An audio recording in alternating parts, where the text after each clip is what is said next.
my bros? Welcome to episode 30, I think. This one's fun, man. My good buddy JR de Guzman came over to hang out. I haven't seen him in a while, and we talked about a lot of cool stuff. We started off catching up on current events. We don't get too political, but we do share some really cool insight into the madness of the world. I know you'll enjoy that. And then we talk about a lot of stuff, man. He's a really cool guy. We go deep into some thoughts on mental wellness, spiritual, emotional, and physical wellness.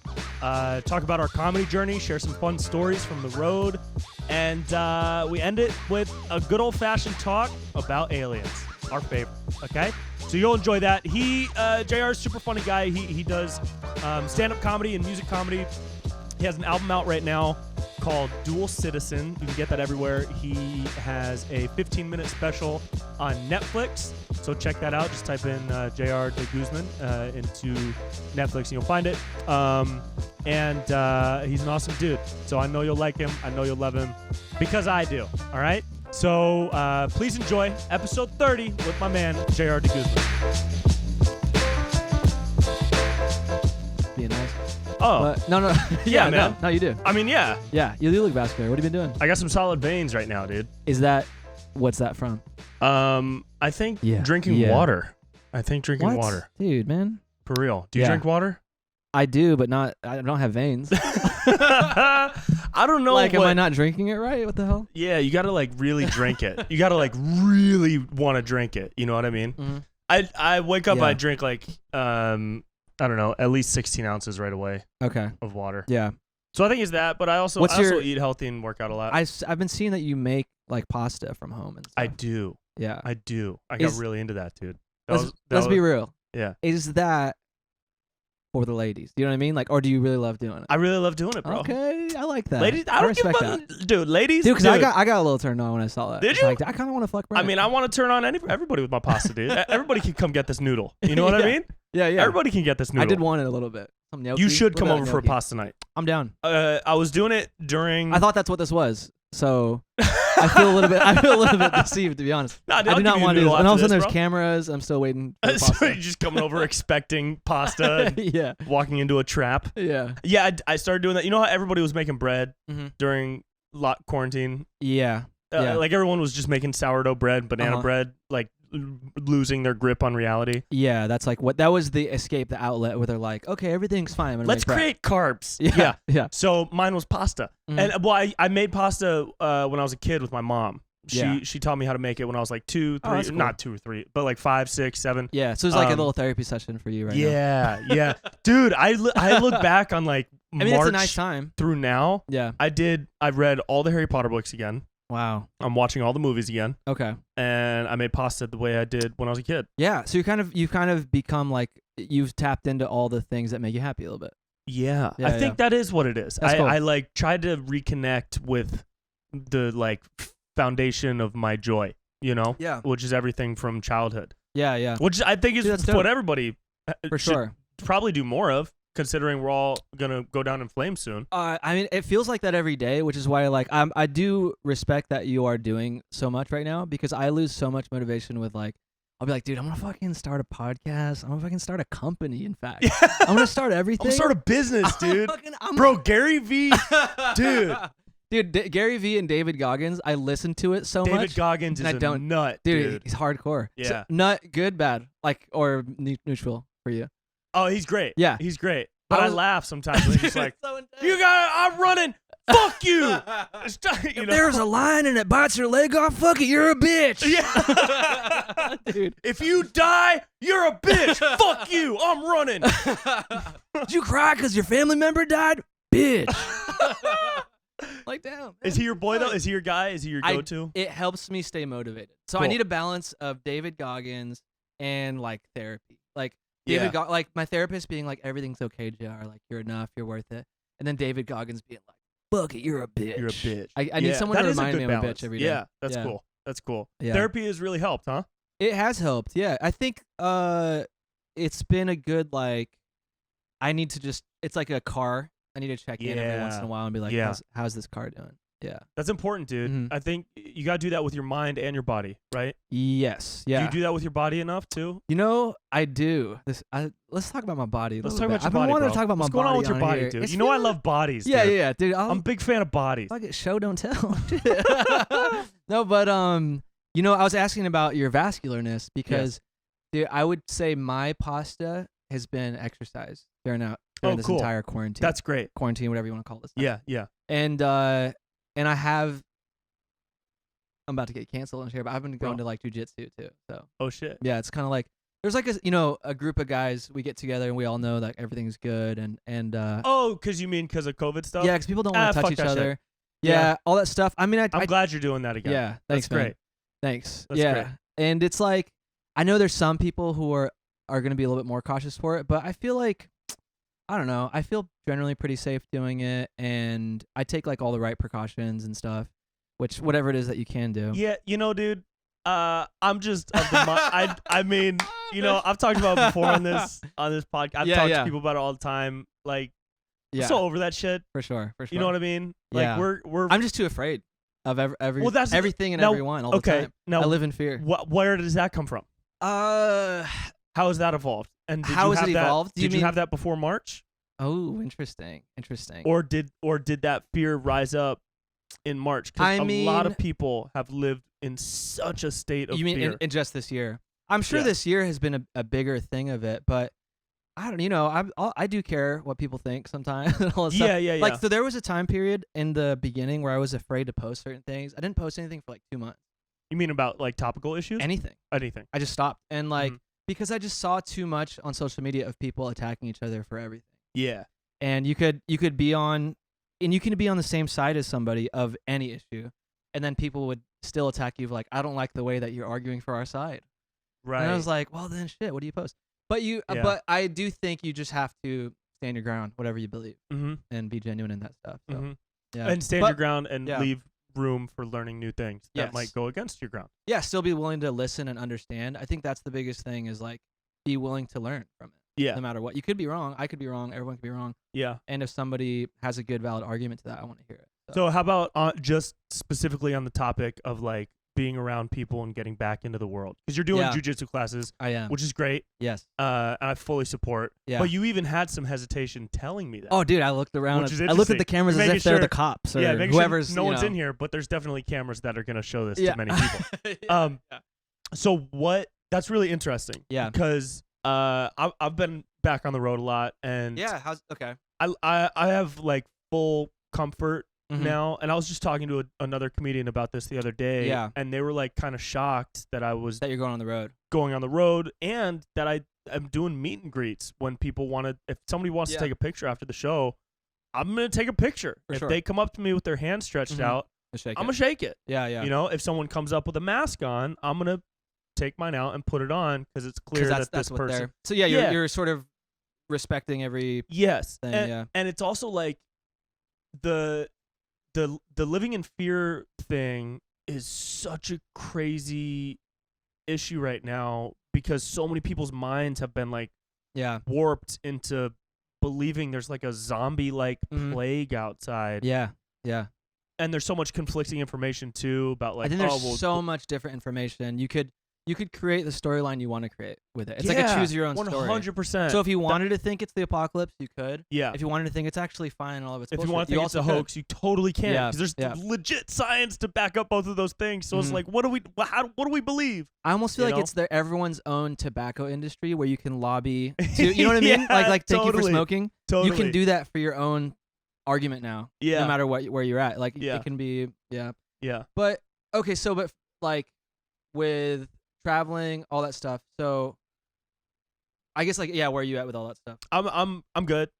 I don't like wearing a mask simply Yeah. because it's uncomfortable and I hate breathing my own breath. Yeah, yeah. But I'm not gonna go into Costco like a fucking Karen and Sure. start screaming. Yeah. You know what I mean? Yeah. But I also just don't think I look at Florida Mhm. and they're opening back up now, and I love that Yeah. because all the people that run Florida, you can't be an idiot in government. You can't just be like 100% a dummy that doesn't know what you're doing. Yeah, to get to that spot. You can't.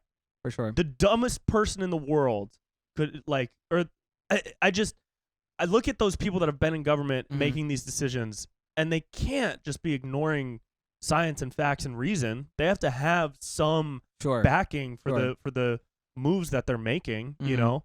And so you got all these people in California and Portland and all these places like, no, Florida's open.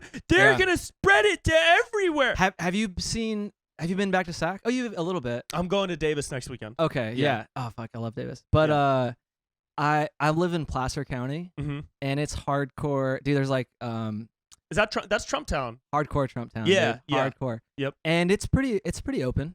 Yeah. Everything's pretty open, and so I have the pleasure of having the balance of the two.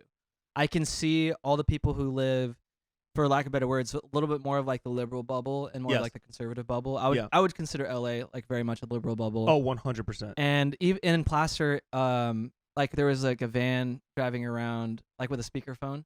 He was like, "Don't let the Democrats rig the election." Oh my God, that's Keep funny. America great. And I was like, That's so whoa. funny. Like, so I kind of love seeing that balance. So I do think I know in all these things, I end up pretty moderate because I get to see both. Awesome. And I don't get Yeah. to just be brainwashed by one side. Amazing. Yeah. That's so great. That and is nice. that's been a huge transformation for me since Yeah. March too. Because like I've said this before, like a year ago, I was fuck Trump. I don't want to listen to anything you have to say. But Yeah. now I'm like, I get it.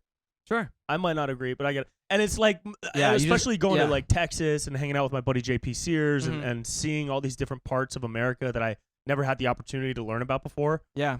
People don't do that enough. And It's easy to hold the one argument when that's when you're in a circle jerk of that argument.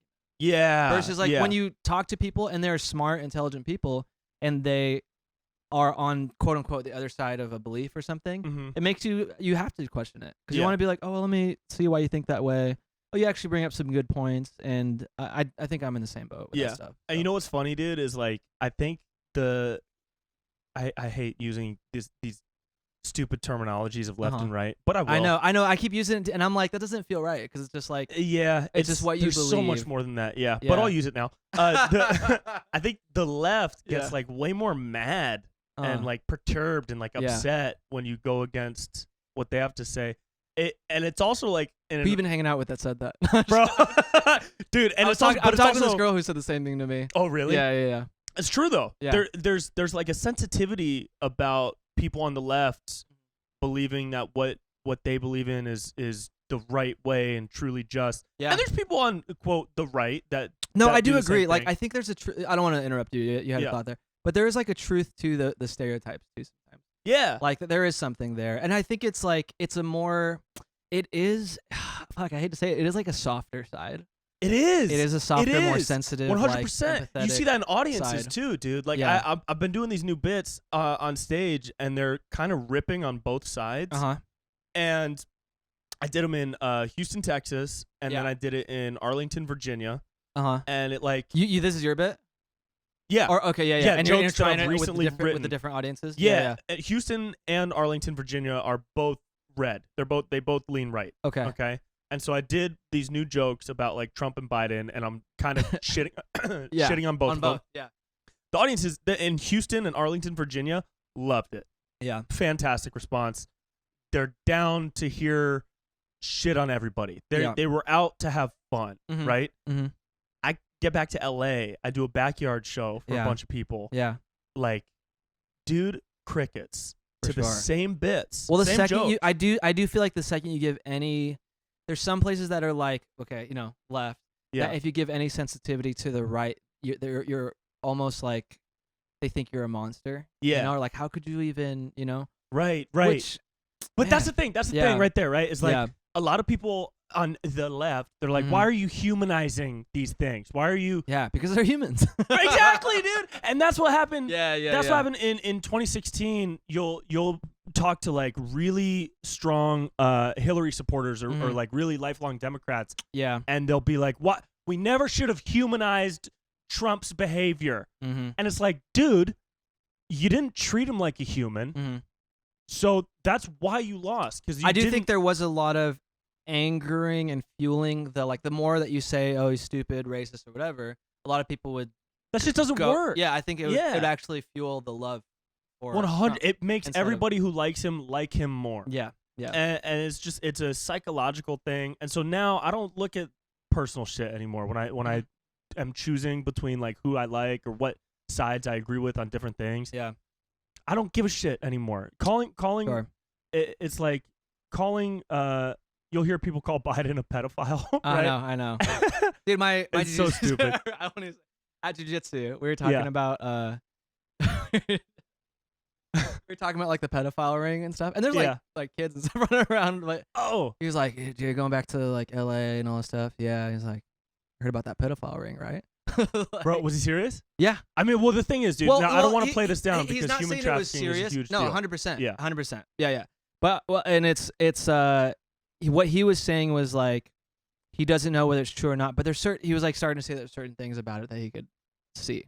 Yeah, I So- think there are certain things about it. Yeah, Like, and human trafficking is real. it's real. It's So- a multi-billion-dollar Yeah. like terrible black market industry For sure. that needs more attention to stop it for sure, Yeah. 100%. But to throw out these like accusations of pedophilia left and right based on like no evidence Mhm. for some people is just as bad as saying Trump hates all black people to Yeah. me. Yeah. You know what I mean? Yeah. So it's just these I think extremes that the people nice live in. thing about that though too is you're not just picking one side and believing everything on that side. Yeah. It's like you can kind of okay, it's not left and right. It's objectively trying to find it. Yeah, You know, yeah, so- yeah. I'm trying. Yeah, dude. We're trying, dude. It's good. Trying. So this is a political podcast. Shit. Oh no. No, I bet though. You know what's funny? Because I never talk about politics really like on anything ever. Yeah. But it is. I don't know. It's like an interesting thing. Well, it's nice- and I feel comfortable talking to you about it. Thank you so much. Yeah, It's nice. It's nice, like working through these thoughts because there's so much bullshit out there. Yeah. You know what I mean? And I think I've gained a lot of a big part of my audience now is really right, like conservative. Yeah. Yeah. And I started following a lot of like really conservative To see like what the commentators. ideas Yeah, are. yeah, and I agree with a lot of them on like a lot of stuff. Yeah. Well, you're white. Thank you so much. I appreciate that. I am. No, I'm just kidding. No, but and like it's so it's just like it's Yeah. interesting to like talk through, yeah.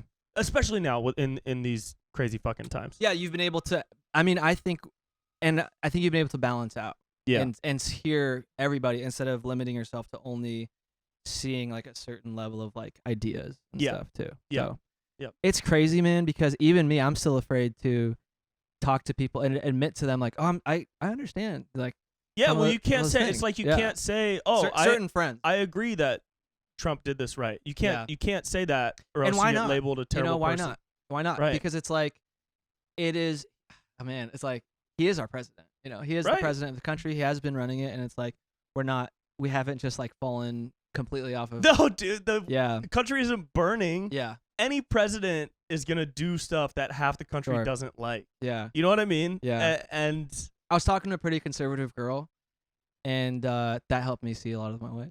yeah, what did she say, dude? Well, she's hardcore Trump. Her whole Mhm. family. When we started talking, she sent me like this Trump flag and everything.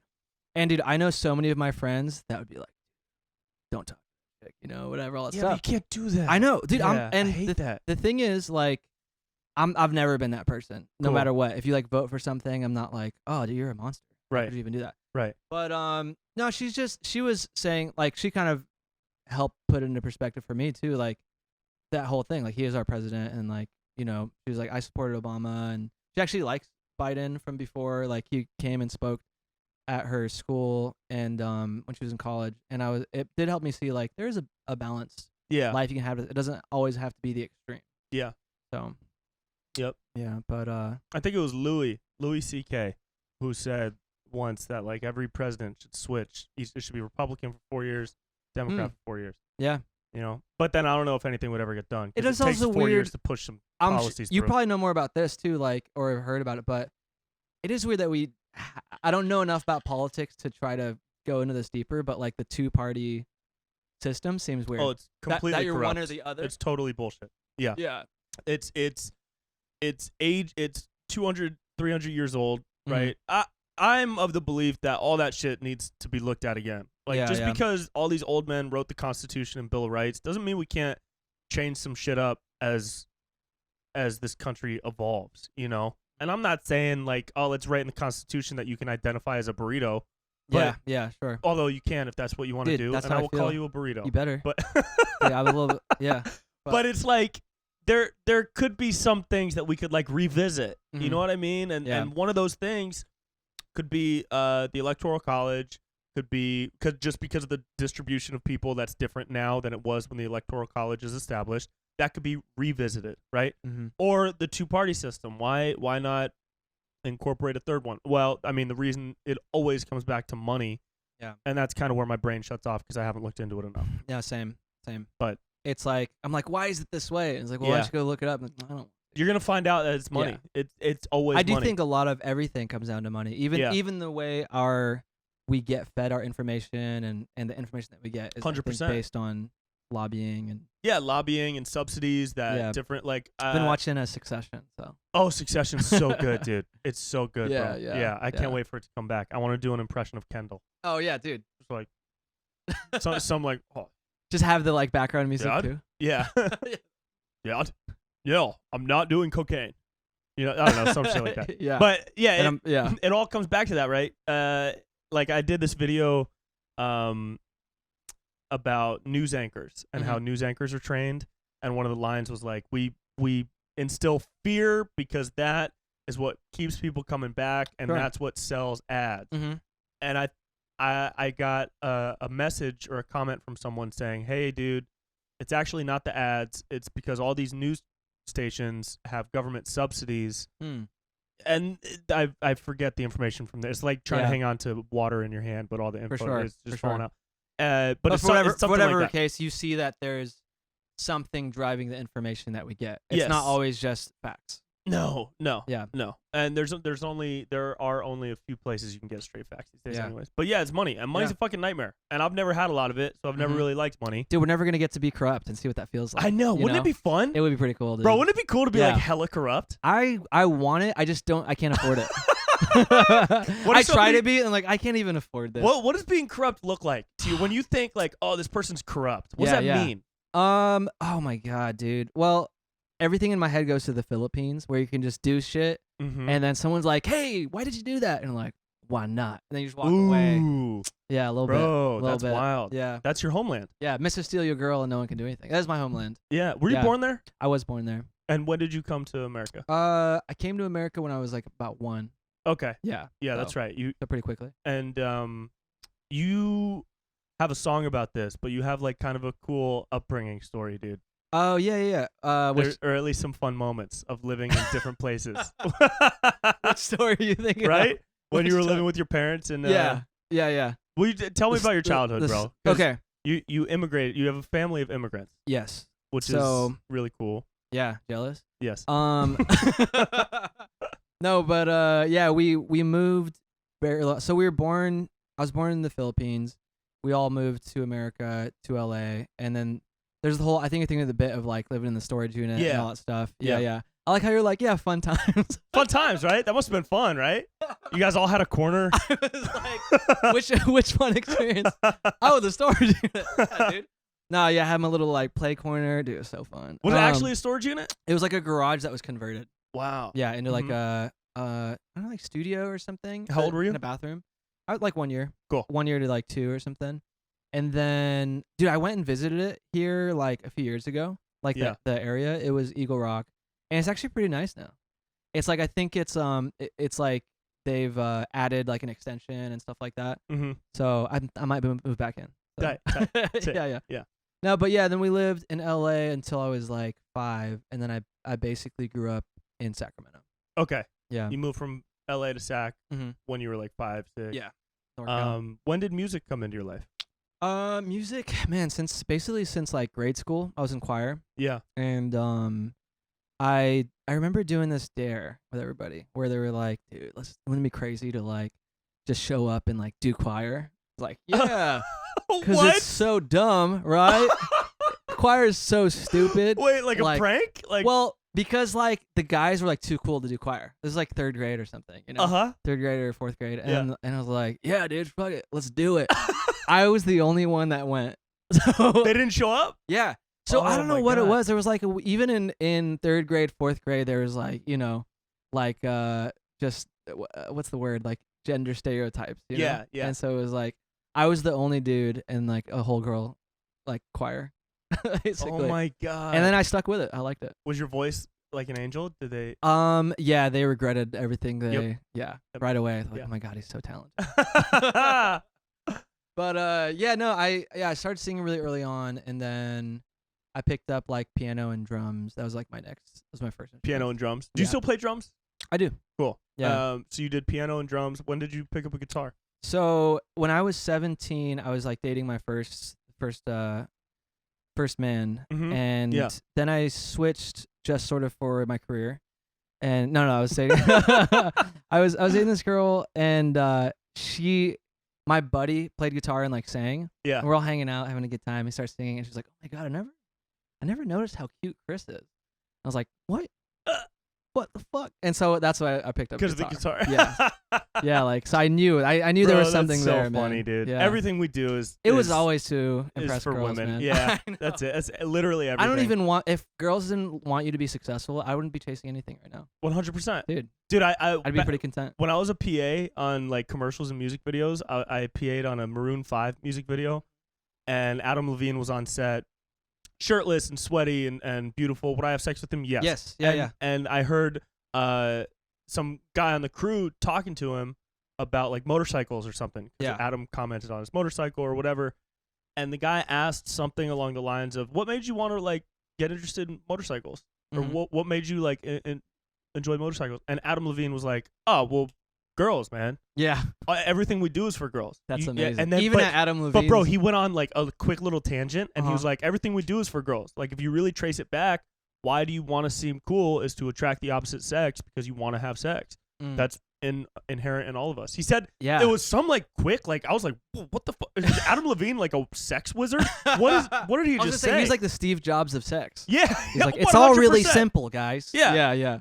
I was extremely hard, and sure. Yeah, I took it Turned to you heart. on? Yeah, 100%. Dude, I love it. And but I had thought of something like that before, but it's really true. Like everything we do is kind of just when you trace it back to Yeah. our root function. I mean, you can call it other stuff. You can call it like, oh, because I want to build my community and build my family. sure. But I think there's like, as you go deeper and deeper down, there's an evolutionary. It's an evolutionary. You have to trait. learn how to You tame want it. to reproduce. You have to learn how to That's control it because you the can biological urge. use it for good or bad. You know what I 100%. mean? And so if you're like, yeah, I want that, you can become like a Fortune 500 CEO, all Yeah. that stuff just from that one seed. Yeah. Or you can go into the dark underworld, man. Yeah. Yeah. So you started playing guitar solely to have sex Yes. with people. Yep. Did it work? Yes. Wait. Okay. So you're in high school. You're doing choir. Yeah. Was it tough being from another country, Mm-hmm. being raised in Sacramento? It's kind of mixed Yeah. there, but it is. Yeah, no, honestly, it's interesting. I think the biggest thing was like, I knew I was. It's a good thing too now, but I knew I was different like right away. Yeah. You know, like better. I knew white people were inferior, but if you tell them they're superior, they eat that shit up. So everywhere I went, I knew like, God, this You is. just bowed. Yeah, I would bow. Oh, yeah. And it kind of like it was kind of a really easy just working through that system Uh-huh. of the whites. And I'm still milking it. You know what I mean? Still Oh, for milking sure. it. You yeah. have to. Yeah. Yeah. Yeah. So it was when you say how was it? It was easy. Cool. Yeah, a lot of people complain about it, but they're not doing it right. Right. Yeah, no, I realized I was like different pretty early on, and like somebody, I remember this kid told me right away the Me Chinese song, you know, one? Me Chinese, me play joke, me go pee pee in your Oh my Coke. God, I've Do you never know heard that? that. No, You never dude. heard it? No, I didn't grow up in a racist society. So yeah, dude. Well, you're the only Asian kid, and there's like a white kid in class. He's like, who Oh. can I sing this to? And you're Oh, like, yeah, He sees yeah. like you're Asian. yeah. So I remember like stuff like that really early on, but I thought I'm interested in other people's experience because I thought it was normal. You know, I thought it Yeah. was like, yeah, dude. I mean, you just gonna. I don't even think it was racist. I thought like, okay, people are gonna tell me jokes about being Asian, and then people are gonna tell me Chinese stereotypes, Mm-hmm. and then I'm gonna ask my mom. I like asked my mom later. It was like, what are some Chinese? I can't remember some of the stereotypes they would tell me. Like even like the eyes thing, because I don't really have like, you know, I just have like regular eyes. I know you're looking at him like, what's the fuck are you talking about? I'm staring You're at like, looking at him like, no, I don't know, bro. Yeah. No, but I felt like it wasn't whatever the stereotypes people would get. I would go home and ask my mom about it. Like, hey, Yeah. are we like this? It's like, no, they're talking about like Chinese people.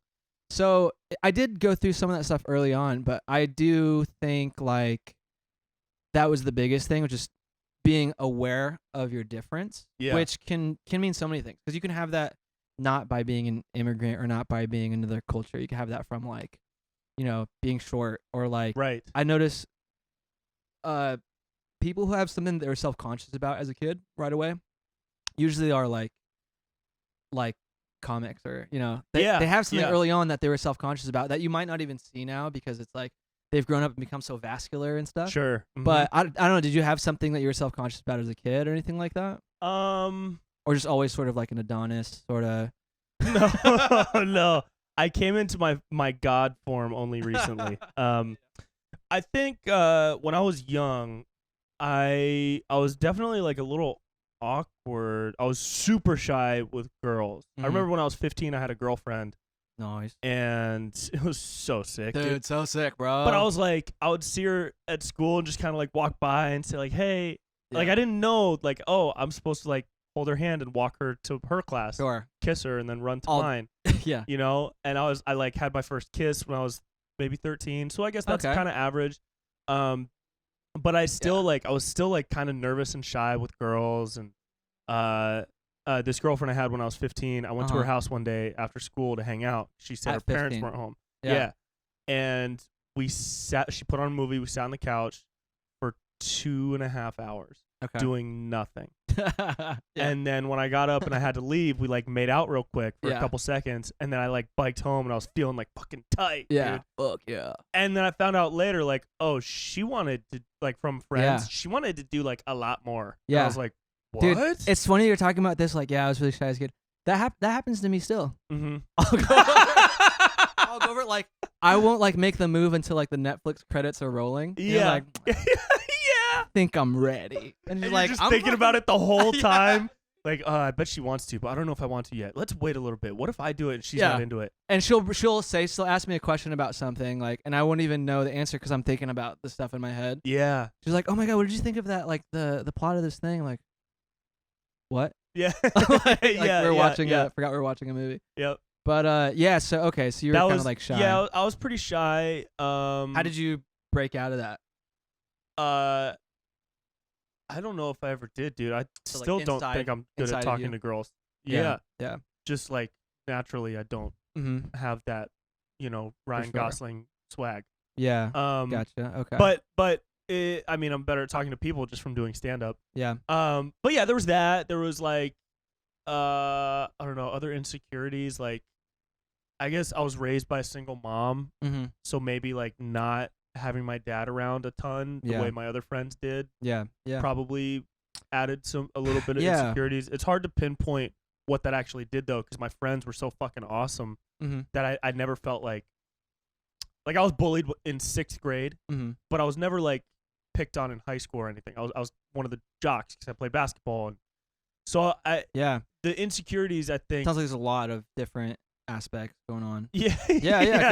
I'm like unpacking my life right now. No, dude, I'm interested. So it's like, if you want to talk about it, honestly, I'm like, I'm into the genuine shit. So. Yeah, totally. It's interesting because I really do like look at my friends as helping raised me, especially in high school. Because all my best friends in high school are my best friends today still. Yeah. Like every single one of them. Yeah.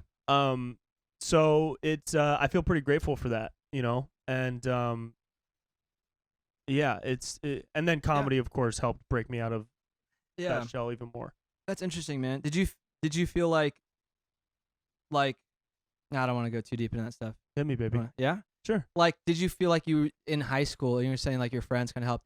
Were there certain like guidances that you felt like you were missing or that you needed that you kind of got from them? At the time, you're so in the moment in high school, nothing else matters. You can't even step back to see the bigger picture. Yeah, you don't even think that anything is weird or yeah. But like looking back on moments like hard, like things like sporting events or dances or relationship stuff or any big moments of like your high school life, I had my mom and I had like my best friends. Mhm. And so yeah, at the time I was just like, this is great. I had a great time in high school. And so now that I look back on that, I think, yeah, I don't think I missed anything. I don't see any like big voids or gaps For sure. in that experience, you know? Yeah, I guess that's sort of like you don't really know any other way. Yeah. You're growing up that way and stuff. Yeah. Do you go to therapy now? I don't. You don't? No, I've should, never man. been. Yeah. Yeah, I had like a phone call with a therapist a couple years ago, and Yeah. it didn't strike me as like I didn't feel aligned to do it. Mm-hmm.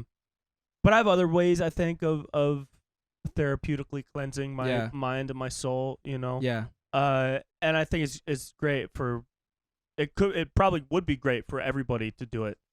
Yeah, I mean, I think it's like, I don't mean to like be like you have to, or you know what I mean? Like I'm gonna fix it's great. you. It's the therapy. It's called Scientology. It's yeah. I mean, if you have a moment of your time, I just have this good Lord Jesus to talk to you about. So I see. How's it been for you? Let me flip all this back on you. Yeah, go for it. What were some of your insecurities growing up as a kid? Oh, dude, my dick was too big. I remember early on I was different. Yeah. Yeah. What's that like? It's weird. Like girls always like that's the only thing they can focus on. Right. And I'm like, I'm a person, and I'm more than my gigantic penis. Huge. Beautiful too. It's beautiful. Oh, really? Because how sometimes you see it's big and it's like deformed. Yeah. And like kind of like weird That's a scarring. bummer. I don't have Looks any like of that. a weird banana. Yes. No. Mine is the perfect. Yours is more like the snake, Slytherin's snake. Yes. Right. Yeah. It has that. No scarring. Cool. No scarring. Yeah. No! Yeah. No scarring. Uncut and perfect. Oh, God. It's, yeah. It's sort of like the DVD that you want. Like you want the bonus scenes. It's uncut. So a lot of extras. No, yeah, that's probably it. Cool. Other than that, I feel pretty confident. Cool. That wraps it up. Thank you so much for. No, I mean, dude, I was pretty short until like 8th grade, and I love basketball. I think we've like, bonded over that stuff too sometimes, and like, I was short all the way up until 8th grade, and then I had a growth spurt, and then, which is just now I'm like average height, but before that I was like the shortest kid in my class. I went to Catholic school, and they would, we do prayer requests. Like every kid would pray for me to grow taller. No way. Really? Oh yeah. I'll run into kids now who are like I'm taller than now, but from my class, and they'll be like, "Damn, dude!" Like, fuck yeah, it worked. Prayer works, dude. It worked, yeah. But so it's pretty short. I think that that I don't know that did make me like work so much harder with everything, like basketball, all this stuff. Yeah. Like so. There was that insecurity for sure. Yeah. Being that short and having that huge of a penis. Like, do you think that the insecurities you felt helped push you toward doing comedy to like give yourself a new like confidence? Yeah. Like when like, did you first start doing comedy? Yeah, and what was your first inclination of I should try this? I remember the first time I enjoyed being funny, and I'm curious for you too, because like it was like making girls laugh. Yeah, it's always it's yeah. I'm ashamed to admit a lot of the stuff like for me has been around girls. Like I almost felt like were you the funny kid growing up? I wasn't necessarily, but in a small group. Like in a big group, dude, I was like a big pussy. Yeah. It's like I don't want to speak out of turn. I don't want to like if I got in trouble, I'd be so embarrassed. Like in the middle of class. Yeah. Like if someone's talking to me, like, fuck, man. Oh, you're gonna get me in trouble. I was that kid. Yeah. Like, You're a bitch. Yeah, I was, dude. Honestly, you are. No, R. I was. R. So I don't know why you keep saying R. It's weird. Because you are. Like there's no past tense. So. I know, but we're in the present and it hasn't changed, so you have to use the word R.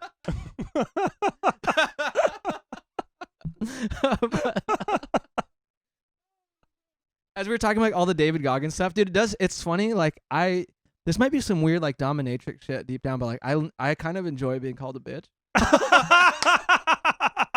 Like in so many aspects. Your fetish? Like it's not a fetish, but there's something of like I respect people more if they do. Okay. You know what I mean? Does it make you want to like work harder at whatever you're Maybe, doing? yeah. It's like the I was about to say Michael Jackson. It's like the Michael Jordan thing. Did you watch the documentary? I did. Okay. Yeah. Before we go on that tangent. Now it's personal. I want to know. Kind of right? Yeah, dude. Every time. Your first moment of stepping on stage or doing comedy. Okay. What was that first inclination like? Of why I wanted to get on stage or how did it feel? Both. But first, why? Okay. I was obsessed with comedy. Yeah. So it was like not even that I was funny. I just loved comedy. I would watch stand up in high school, like Premium Blend. Oh, cool. And then I would stay up to watch Conan. Nice. Bad boy. Yeah. 11:30 at night. That's late, dude. Oh yeah. Late times. Mm-hmm. But I just loved comedy stuff. I thought it was like magic Yeah. to see like a guy just talking. I'm like burping so much into this, bro. Tight. This Mexican Coca-Cola. Woof. But I just thought it was like magic. Like to see somebody make a group of people laugh. Like I wanted to study it, break Yeah. it down. I was like obsessed with it. I would write jokes in the 24-hour library at UC Davis. Cool. Like other people are studying for shit and Mhm. everything, and I'm like in a comedy writing notebook. Were you doing open mics in college? I did. What? Started, yeah. How old were you when you first did I was like mic? 20, turning. That's young. Nice. 20, about to turn 21. Yeah. Yeah. That's cool. Yeah. I was 23, about to turn 24. That's why I'm better than you. Right. Yeah. Yeah. That makes sense now. I always thought it was just a natural. get it. Yeah, it is also natural too. Sure, there's a Yeah. mix of both. Yeah. Yeah. There's a mix of both of those reasons. Yes. Natural ability, likability. These are all things that you don't have. And Yeah. dude, I have so much sympathy for you though. Thank you Because so it must be much. so much harder. It's really hard. It's really hard to look at you and be like, wow, I Yeah. don't get it. Yes. He's- You're vascular, you know? I have more veins than You have more veins than yeah. me. If I comedy can was admit based, that. if I could book shows based on my veins, I'd be touring around the country. No, but So you did yeah. jokes in college Uh-huh. that were all terrible, and they still are. But when you were first starting,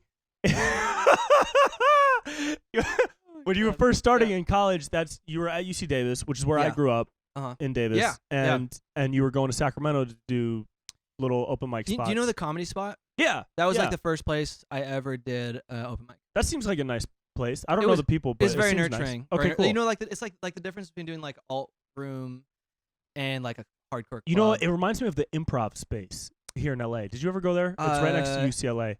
No. Little black box theater It's like that. right near campus. It's yeah. exactly like that. Have you ever done a set at Comedy Spot?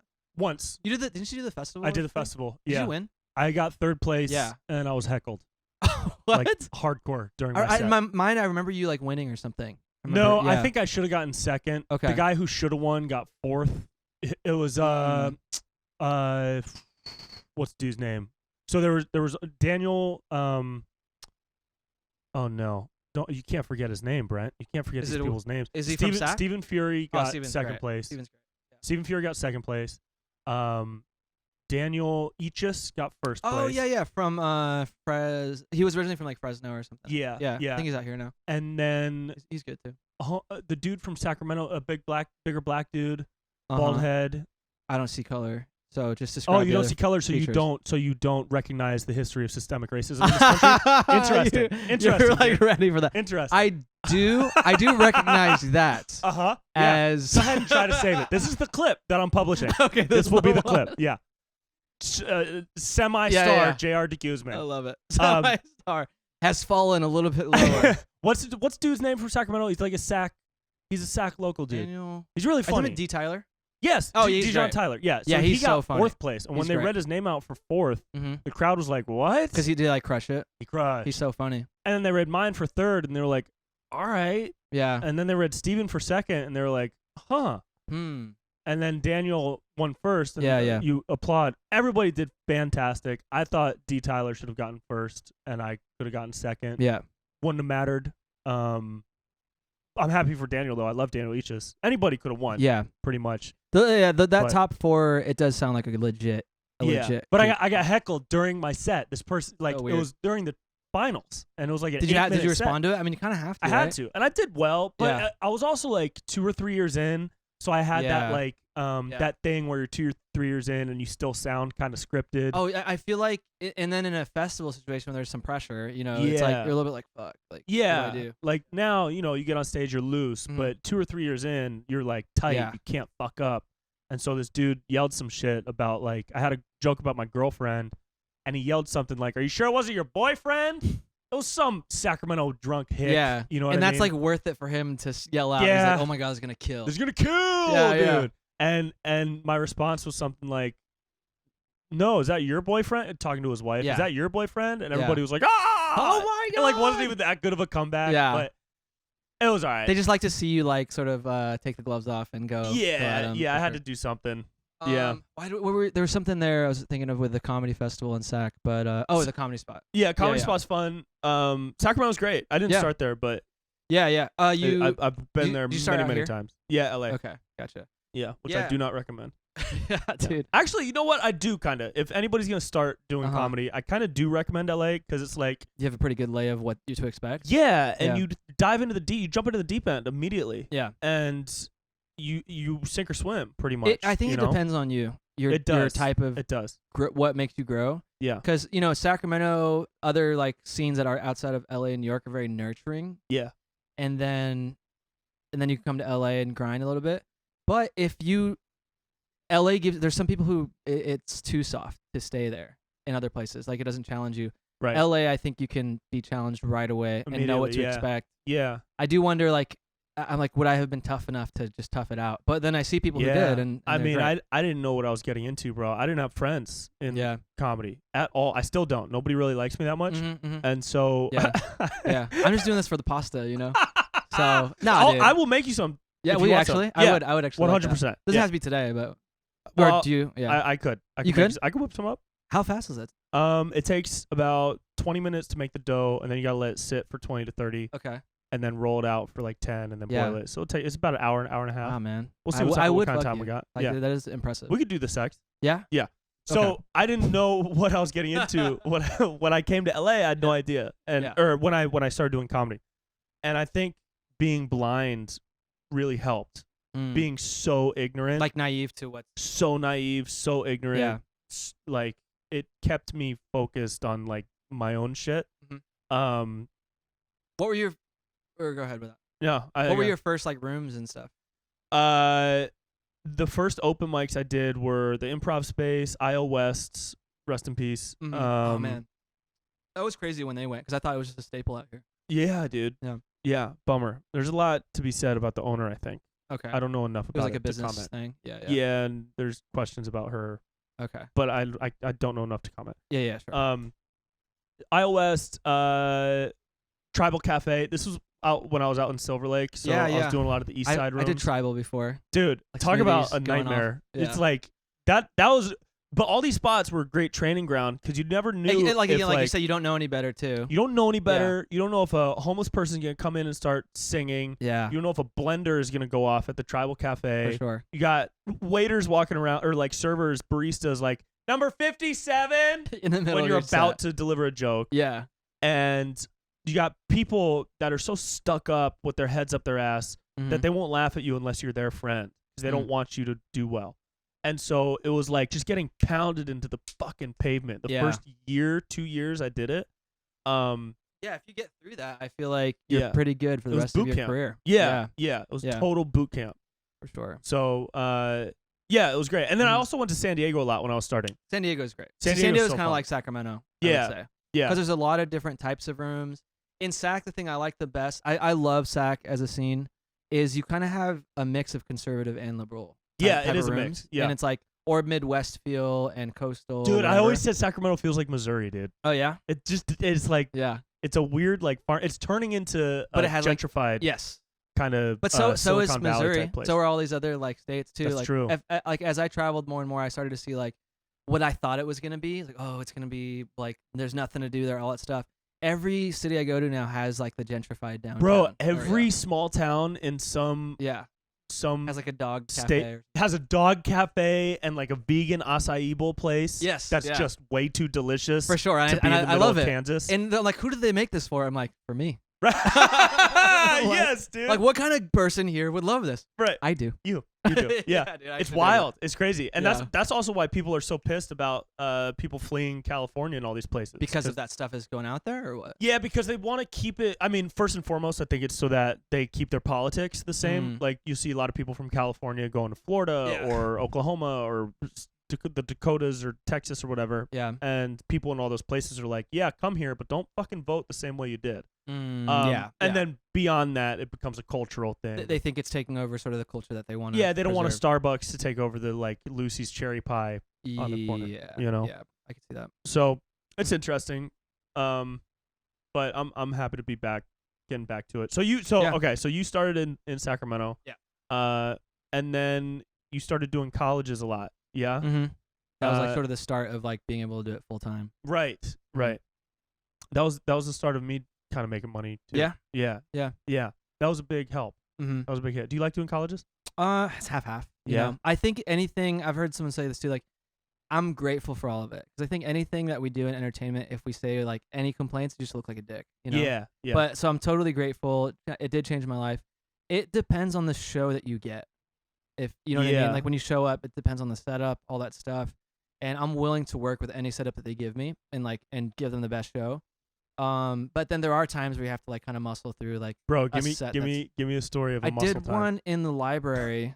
Oh shit. And it was a study night. They thought like, what a good way to What? help them relax in the middle of finals week, right? Like where they're studying, whatever. Like, let's help them relax with some jokes. So imagine you're in the library. What? It was like a small school, so it was a pretty small library. Yeah. And they're all there for they get free pizza if they go. Oh yeah, yeah, yeah. They're kind of there for comedy, but they really could care less. So there was like a guy in the middle of the set with headphones on, like this, like outer ear. Yeah. And I was like, I think I just had to talk to him because it was kind of distracting. I was like, hey, what's up, man? You don't even care about the show? He's like, hey, I'm trying to study. Could you keep it down? Oh no, dude! Dude, I immediately felt bad. I was the bad guy. Oh, because everyone's man. like, yeah, man, he's trying to study. Holy shit. That's insane. It was fine though. And you had to power through. I had to power through. And Yeah. like, there's been, dude, colleges have made me so much better in a way. Yeah. I think because it's like you have to be able to still do a set, you know, Yep. still do the hour. So it's like, what can I? no matter what the conditions are. Yeah. Yeah. I've had some weird ones. Yeah. Definitely had some weird ones. I've had one. I did one where I didn't have a mic, so I went a cappella wow. for an hour. Yeah, I've done that before. That was wild. What And was it like? They didn't think to bring a mic, or the mic didn't work? I think the mic didn't work, Okay. but it was a small space, so I was like, fuck it. I'll just Yeah. go. I'm loud, Uh-huh. so and then I lost my voice for like 3 days. Oh gosh. Where? I don't know. It's fine. I'll tell you after. Yeah. And then That's the thing, dude. I'm not built for podcasts sometimes because I just want to get like real raw about real everything. raw, I'm like, dude. Yeah. probably can't. Call out everybody, dude. Yeah, dude. But I've had some really cool yeah. college moments. Okay. Do you have some cool college moments? Yes. So plenty. I'll give you a couple. Yeah. And this is why first and foremost, I love traveling. Yeah. Love it. Same. Morgan hates it. Okay. Morgan doesn't want to leave his room. I'm probably 50-50, but okay. I enjoy the shit out of it. I love airports. I Mhm. love being on a plane. Yeah. I have no issues waiting in line to board. Mm-hmm, I got none of that. You're I got free. no anxiety. Yeah, Mhm. I love just like going to a new place. It's really fun for me.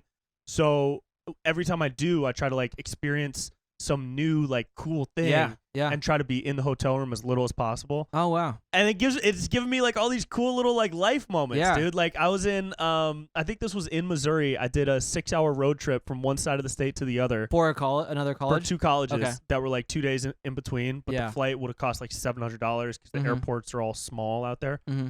And I stopped through this town and I saw a Confederate flag in person for the first time. Yeah. Yeah. And I was like, yeah, no, just kidding. Yeah. Yeah. Yeah. That was Finally. very much a joke, YouTube. No, it's not. And He was saying that before when I got here. So. He just took all the Nope, flags down. No, that's not true. for the Okay, podcast. all right, Yeah. and we're gonna move on from this joke. No, it's and true. this was a bit, and Okay. we're gonna.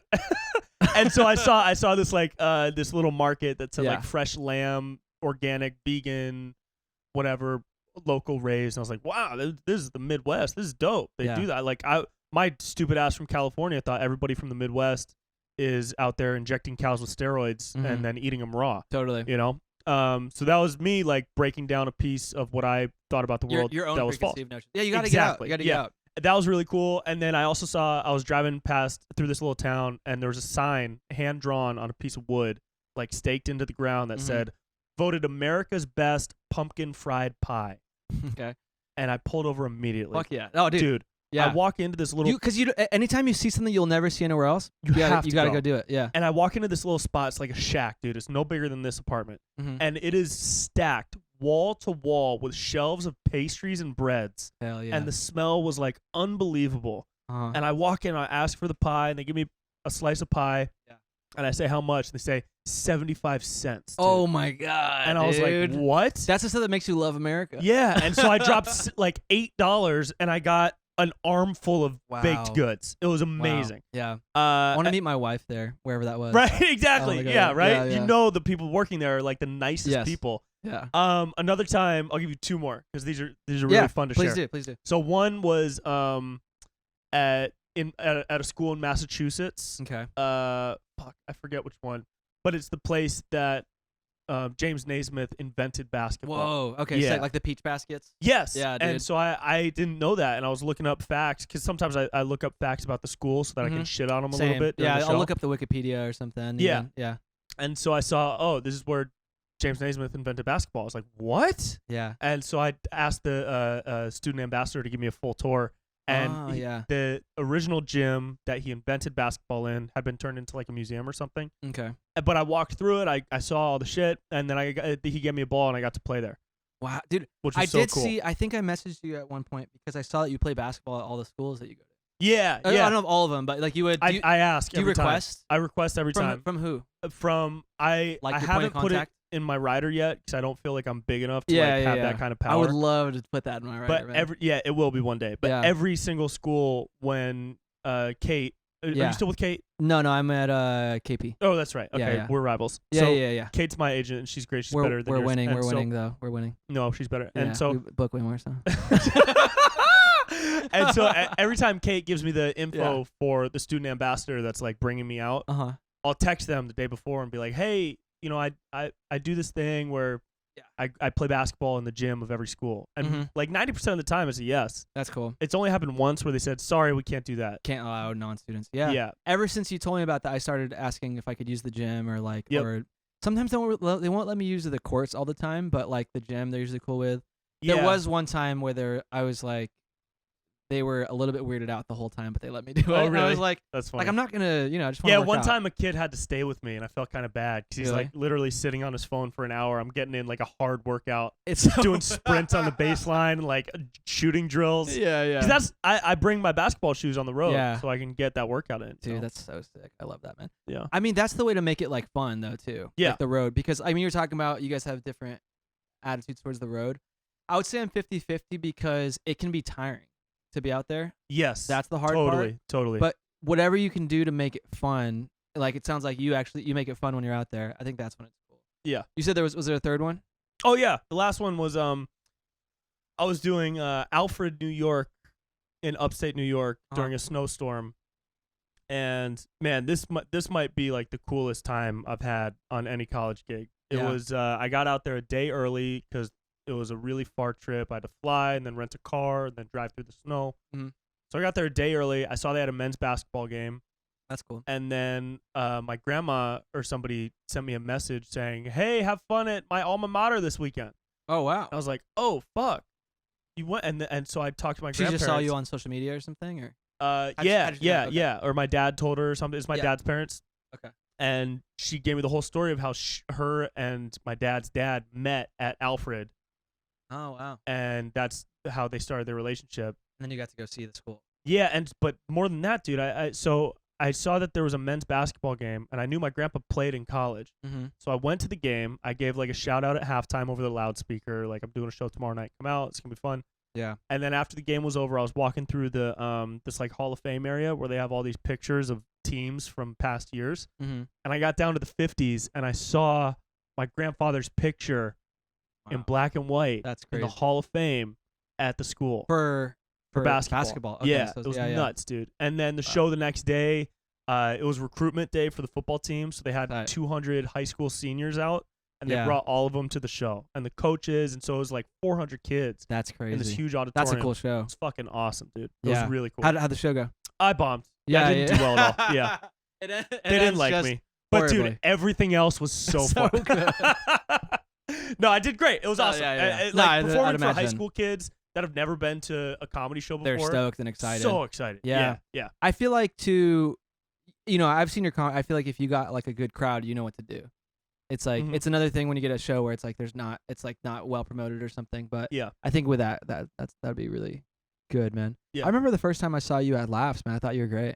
Hey, thanks, bro. Yeah. I think you were hosting that weekend too. Yeah. They were the first club that had me out to put me through. Did I see you at your first time hosting? I think so. Wow, man. Yeah, because they gave me this is Laughs Unlimited. You were doing like a bit about Kanye. I remember that. Yeah, my old Kanye bit. Man, that was fun. Stood out, man.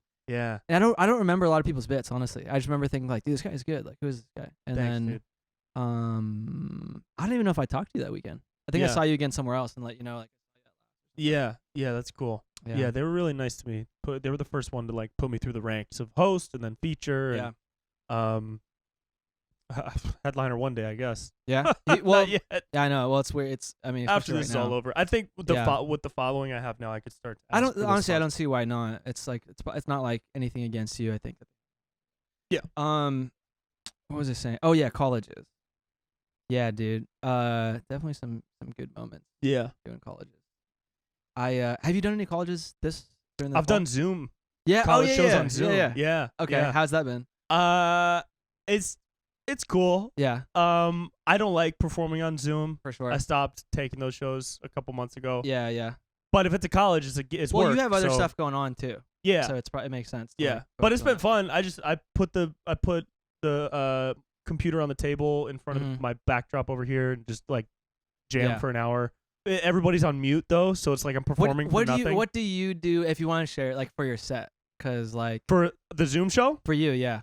Well, so live, I was just starting to build my hour, which was going to be a mixture of like Digital and stand up, and then put a video on the projector right behind me. Uh-huh. Jump off stage, put on a costume, come back on as the character from that video. Cool. Have an interaction with the crowd or like Yeah. a one-man monologue type sketch. That's sick. Dip back into stand up, and then kind of like continue to go through. Are you doing that now when you travel? When you're doing shows right now? I would. So when the apocalypse hit in March, Yeah, I was yeah. just starting to put that together. I had like my full run of show. It was a 50-minute set. It was like really fun, high energy, Yeah. fucking madness. And I had shows booked March through August, Mhm. and I was so stoked I was gonna get to run it as like a real thing. And so now, like, I don't even know if I am Yeah. gonna do the same What stuff it is. So you anymore. kind of have to start Yeah, it's like going over. back to jokes that you wrote a year ago. It's like, do I love these still? Yeah. Which sucks because I feel like I didn't get a chance to like. Dude, I explore wouldn't 'em. mind starting over from like a 5. Right now. Yeah. I wouldn't mind trying to rediscover what I want to do on stage. Oh, that's cool. Like when things open up, but it's like, you got to headline and do that stuff. But Yeah. it's like I would like to just be like, let me just start from the beginning. Yeah. And see what would you want to do after everything that is just like we've all been through. So, Do you see yourself pivoting at all as far as your onstage performance? like is trying something different. Because like right now, if you're doing a headline set, you have the guitar the whole time, right? Yeah. Are you like active? Are you moving? Yeah, Is so there? I usually do 10 minutes like up front, and then I pick up the guitar and do song jokes after that. Cool. But I've always wanted to do something a little bigger. Yeah. Like even like how you're talking about like the digital stuff or stuff like that. Even like having more instruments or like fully produced songs, Yeah. like backing tracks, stuff like Yeah. that. I've always kind of dreamt of like when I started incorporating music of having a show that was more like that, for sure. Cool. So, but I went through a phase of like being discouraged to do that stuff because it was like people thought music was kind of hack or something I know. when I started. That's stupid. And so it does kind of now I got to get past that, but it was like kind of constricting in the beginning, and now I'm kind of like, dude, fuck it, like no one cares anymore. Yeah. Like just go up and do whatever it is you want to try up there. 100%. Yeah, that's Yeah. cool. What's been you've had a couple of pops over the past like year or two. Mhm. You had the album drop. Yeah, Did you record the thing for Netflix? I did. You Yeah, did? Yeah, the 15s. Was that So you're a that's huge right. fan of it. I'm a huge fan because I remember exactly that you were on it. I Yeah. remember. Yeah. When you said "did you," it was kind of like a respectful. I didn't know if you had done Yeah. the Philippine one. No, I didn't do that one. That was Arolfo. Not Filipino enough. right. They were. That's right. Yeah. Your eyes aren't Yeah. the right Yeah, shape. exactly. Like, Um, yeah, Andrew Arolfo was on it. And Andrew Lopez. Andrew Lopez. That's and right. Joey Gila. That's right. Okay. Yeah. But your Netflix 15 is still out. Yes. Mhm. What was that experience like? That's Dude, it pretty was cool. great. Was It that was was good. that your first TV? No, so appearance? I had done Kevin Hart, The Heart of the City. Oh, that's right. Comedy Okay. Central thing, Yeah. which they just released again recently. Cool. Which has been dope. And the Netflix thing was like I had done a bunch of random like sort of smaller things before that. The Netflix thing was probably the biggest audience I was able to get in front of. Dope. So as far as like putting some content. Yeah. Yeah. Yeah, that's awesome. Did you keep doing that material after you put it out? Oh yeah, dude. I In the still do it 15? now. Yeah? Okay, cool. Not as much, but I feel like I'll throw it in like on like hours here and there. But Yeah. I think one of the biggest, I got so much dirtier afterwards. Really? Yeah. I think I was just like doing so much clean stuff for so long, Yeah. and that I kind of wanted to branch out, and it was just more fun for me at the time. Like, it's hard for me to lie to myself of like what I'm enjoying and not enjoying on stage, Yeah. while trying to keep in mind like what, you know, the audience might enjoy or people who do follow me and stuff. Yeah. But I just, you know, I wrote a song called like Asian Guys Can Smash. Yeah. And I started doing, I was like, you know what? I like this. Like, let me keep going this route. And that kind of is like where I've been the last like year and a half or so. Yeah. Cool. Asian Guys Can Smash. Another one was conservative in the streets, but a liberal in the sheets. How does that go? She's That's a funny. conservative in the streets, but a liberal in the sheets. In the bedroom, we can agree. Yeah, dude. It's basically about like, you know, easing political tensions, dude. It's beautiful, baby. Yeah. You changed the world, dude. Yeah, dude. Changed the world through sex music. Yeah. Dude, every song I wrote is basically sex music now, Yeah. but like I try to throw in a message. So Asian Guys that's Can fun. Smash is Sure. representation. Conservative in the Right. streets, liberal in the sheets. We need to unite, not divide. Right. And then the Gay Dream about Shawn Mendes one. That's just equality. I just had it. Yeah. And also, you really want to have sex with I Shawn just Mendes. really want to Oh, that's the Shawn one you Mendes. sent to me. I sent that to you. Yeah, that's right. Yeah. That's right. Never heard back, huh? Nah. Yeah, me dude. neither. I mean, we both Yeah. submitted for a show. yeah. And, I would assume they already picked somebody, right? Oh, By yeah. now. Yeah. Did you? Well, they did. They Oh, announced they it. did. Yeah. Oh, they did. Yeah. I'm They out got of a 10. couple new people. Okay. Gotcha. Which is fine. Yeah, which is great. But you know what? I'm so happy. The thing is, dude, Yeah. with shows like that, everything on TV. Hang on one second. I just got a message from Morgan. Okay. Where's he at? He is on his way back home right now. Okay. Yeah. With any comedy show that's on now, it's like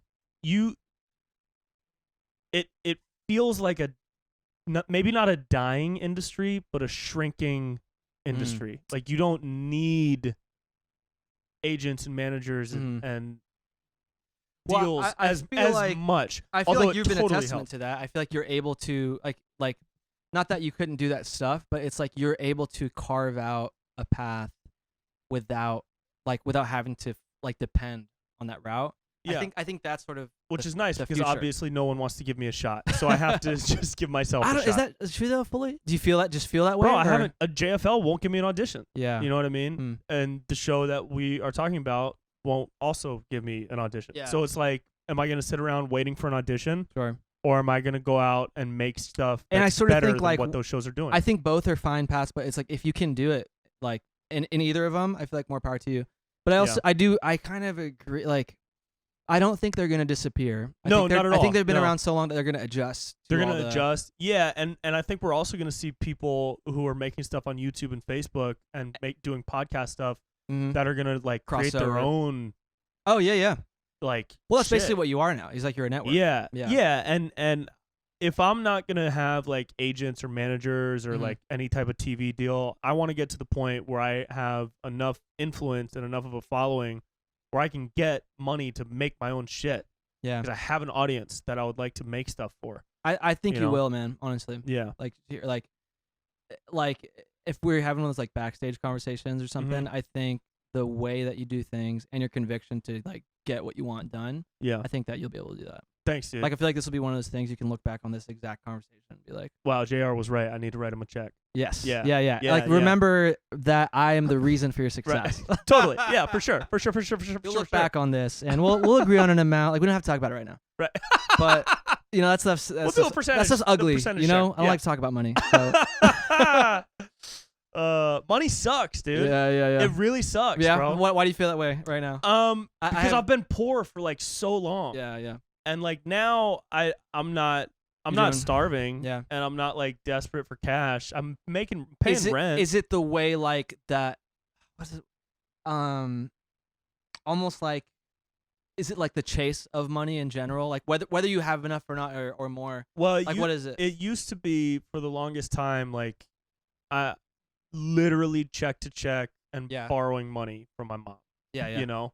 And I'm not even like embarrassed to say that because sure. so many people do it. Mm-hmm. But it's and I'm grateful that I had that ability. Yeah.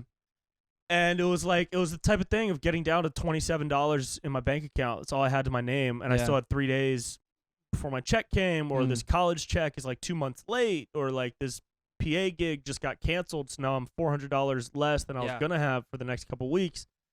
And it's that constant, like, on my mind frustration that I wanted to get rid of. Yeah. And I haven't had that for 1 month.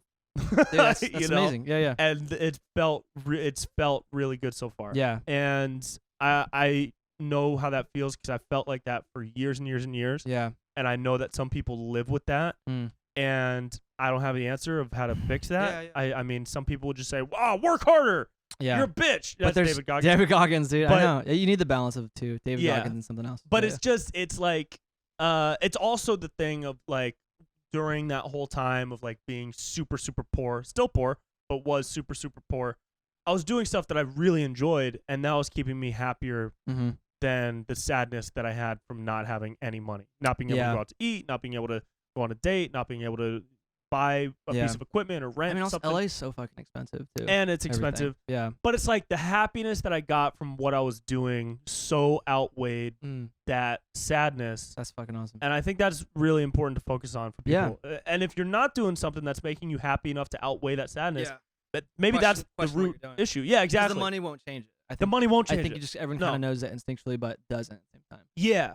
How are you living? What are you doing with your life? Dude, I go back and forth with it all the time, too. That's why I was interested when you brought that up, because, like, I think about, I don't know, how often what I'm doing is to, like, chase money or, like, that stuff, and then try to think back of, like, well, I also just want to be happy, too. Yeah. And so finding the balance between the two is always something I'm interested in hearing other people's philosophies, too. Yeah, and you took a break for a little bit, yeah? Dude, I took a hardcore break, man. Can you tell me about that? Yeah, I had a midlife crisis. Like? So. Yeah. It's like it was, but it wasn't. Like it's so funny because when I was doing it, right, I would describe it to everyone like, "This is so great. It's like what I really want to do is my dream."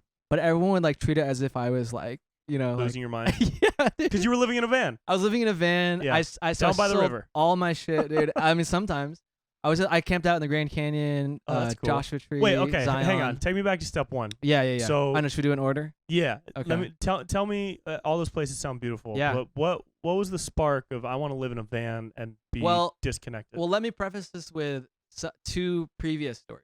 Okay. I've done this like multiple times in my life. Yeah. The way Chappelle went to like Africa and all that stuff. Yeah. I do that like every 2 years.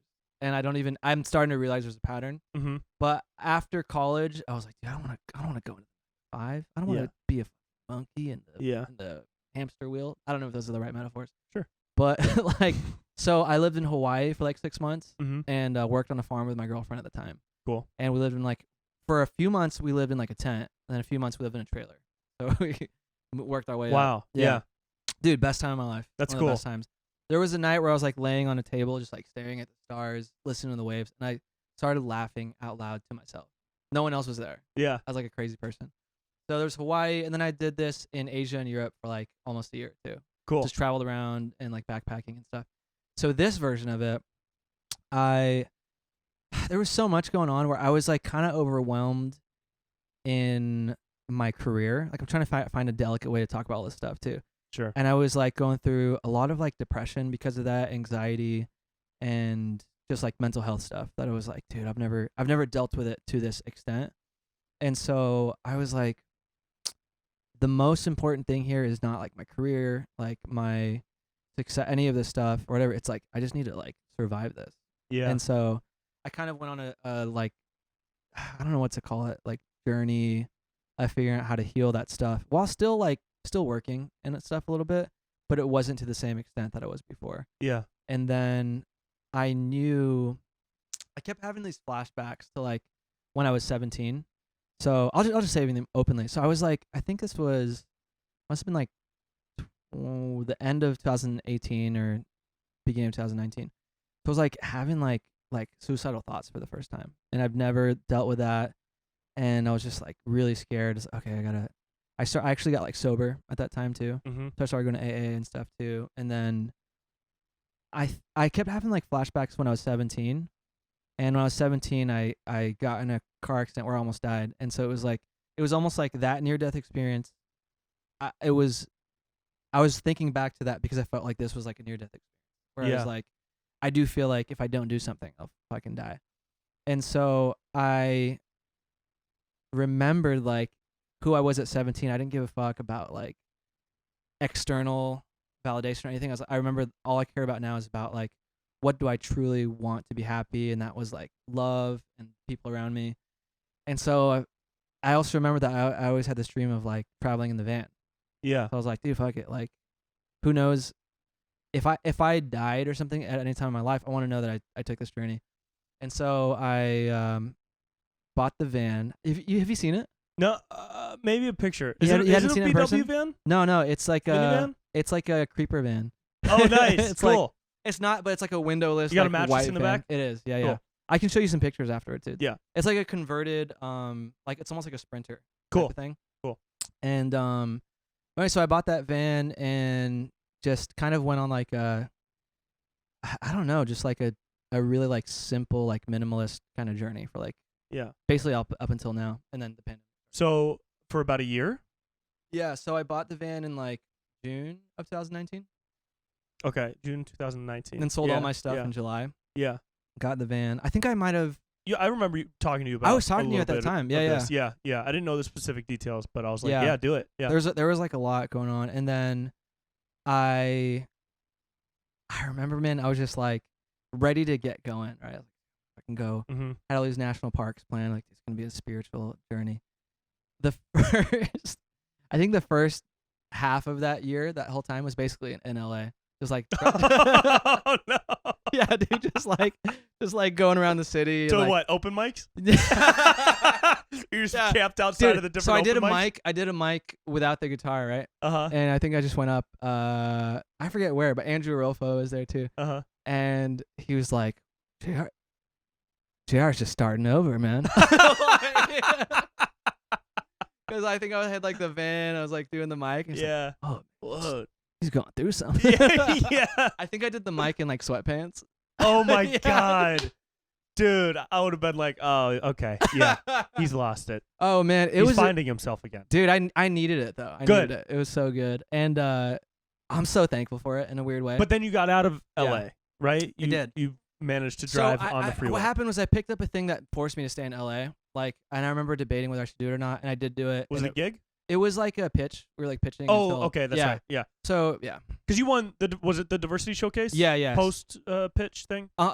So I won the stand up NBC diversity showcase. The pitch was sort of like separate, but it was just through like again like a random meeting and stuff. Yeah. Right. And then so I picked up the pitch. It didn't go, but it was like it was a good experience to just like go through that whole system. Yeah. And then the second was done. I got going. Yeah. Yeah. Where'd you go? Where did I go first? The first trip I did was like what was it? Zion or Joshua Tree up through like Utah, through Zion, Vegas, Beautiful. Zion, and then back through the Grand Canyon and back up to Nice. Sacramento. How long did that take? A couple months? Dude, maybe like I think I did it. So I did 3 different trips. One was just down the PCH a few times. That one took like about a month.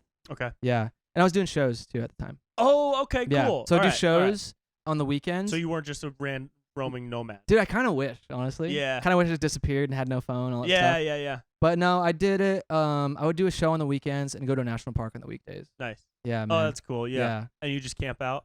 Yeah. What was your week like? Would you like write? Would you play music? I would write. What was your process for trying to like reconnect with yourself? Yeah. So I mean, like I said, I was doing like recovery. So I'd do like recovery meetings here and there if I could find one in a town, or like they had like phone meetings that I was doing. Okay.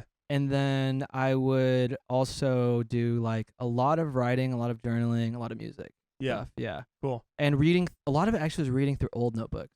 I don't know if you've done that. I have. I love that. I brought back my diaries from when I was like 8 through 12. Yeah. I brought those back last time I went up north. Mm-hmm. Well, that's really cool. Yeah. It's weird, just like time traveling into your own mind. Yeah. But I was also at that time, I was going through a bunch of like self-help books too. Yeah. Mm-hmm.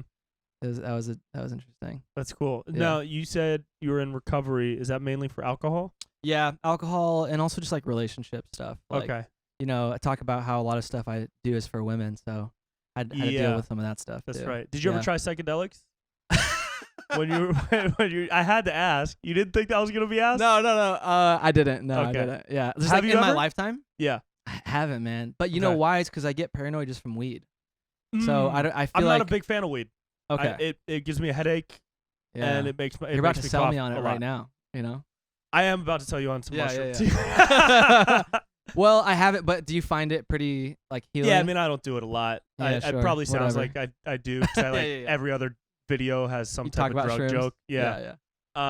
But it's just fun to include in content. No, I think there's a Yeah. benefit for some people, not for everybody. Mhm. Not everything is not for everybody. So Yeah. I have found a really significant benefit from using mushrooms like medicinally, Mm-hmm. not recreationally. Yeah.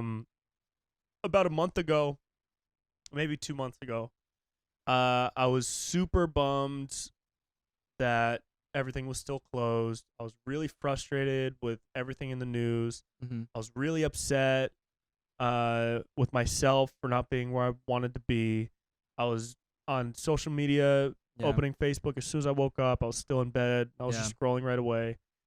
And I hadn't always done that, but I fall into these pockets where I'm just, It's it comes in understandable. waves, Yeah. right? Yeah. I totally 100%. Yeah. Relate. And I was poor as shit, and I was just really sad. And I took 2 days, and I didn't touch my phone Mm-hmm. once. I had it on airplane mode the whole time. And I went out to Santa Barbara, and I got a hotel room in the middle of nowhere. And I have this private cliff that I go to out there to hang Oh, out. sick, man. It's yeah, on yeah. a little beach. Yeah. I brought some mushrooms, and Solo.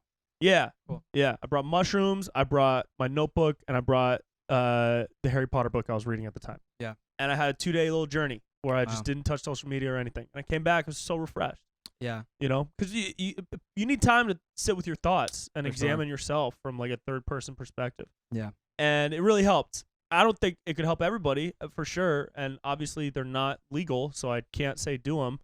And I don't think you should. I think everybody should just consider the benefits that you could get from things that aren't prescription drugs. When you did it, or slash is it, what does it do for you? Does it open up a different way of thinking that Yeah. you're not doing at the time or something? Yeah, it's almost like a door in your brain gets unlocked Okay. a little bit. And you come back from the experience, your stress level, for me, Yeah. this is just for me. Yeah. My stress levels are gone, no anxiety, none of Mhm. that chest anxiety. It's Yeah. more like I feel way more connected and purpose driven, because I had time to really reflect on what I was doing, what I think about life, Like what you see the what I bigger think about picture yeah, almost? where I am in Mm. life, what I think about where I want to be in life, where I'm going, where I've been, what I'm doing now. And all of these kind of general vague thoughts become more specific as you work with them during the experience, and then processing them after the experience. And so coming out of it, just I feel fresh, clean. Yeah. And I got back into the morning routine that I had been doing before that little pocket of sadness, right? Yeah. And I Wow, got man. back into my work ethic, and back into my flow, and back into really embracing the creative side of my brain, instead of giving in to the comparative The negative thoughts. loops. Yeah. Dude, good. That's good shit, man. Yeah, and you can get that. I mean, meditation is huge. Breath work is Sure. huge. Yeah. Exercise and healthy diet. There's so many different ways to get that, Yeah. and it's different for everybody. And I talk about mushrooms every once in a while, but it's really only once a year that I'll have an experience like that. Yeah. You Yeah. know, so it's not like I'm popping mushroom pills every day. All the time. It's not like Yeah. Although some people do, and I've heard good things. Cool. No, Yeah, I have yeah. no aversion to Yeah. anyone, whatever they need to do for that stuff. It's I think Yeah. it's fine. Yeah. That's cool, man. It's hearing that, I relate with a lot of that stuff too. I feel like it's a constant battle between I don't want to say choose, but it's between getting sucked into all the negative loops, and then trying to it's just, that's the real fight. Mhm. I feel like. Yeah. And it's actually really refreshing to hear you say it, because I always talk to you about I always have questions. Oh, how are you doing this, or what's your routine with this? Because I see it, and I think you're doing a lot of good. Thanks. Yeah. Thanks. Really. So to hear that you also are dealing with stuff sometimes, and getting through it, and finding ways to get through it, and continue creating. Yeah. I think it's hopeful. Yeah. Yeah. You really got to love what you do, you Yeah. know? And and like identify your purpose, whatever Yeah. that is. Yeah. You know, and I think especially for people that are comedians, if your purpose isn't to put joy into the world, Mm-hmm. then you're not really living right. You know, Yeah. if your purpose is to make a bunch of money or to have millions of fans, millions of followers, and I know people like that, Yeah. and they're not nice people. Mhm. You know, I know people whose sole drive is to be as famous as possible. Yeah. And I don't like hanging out with those people.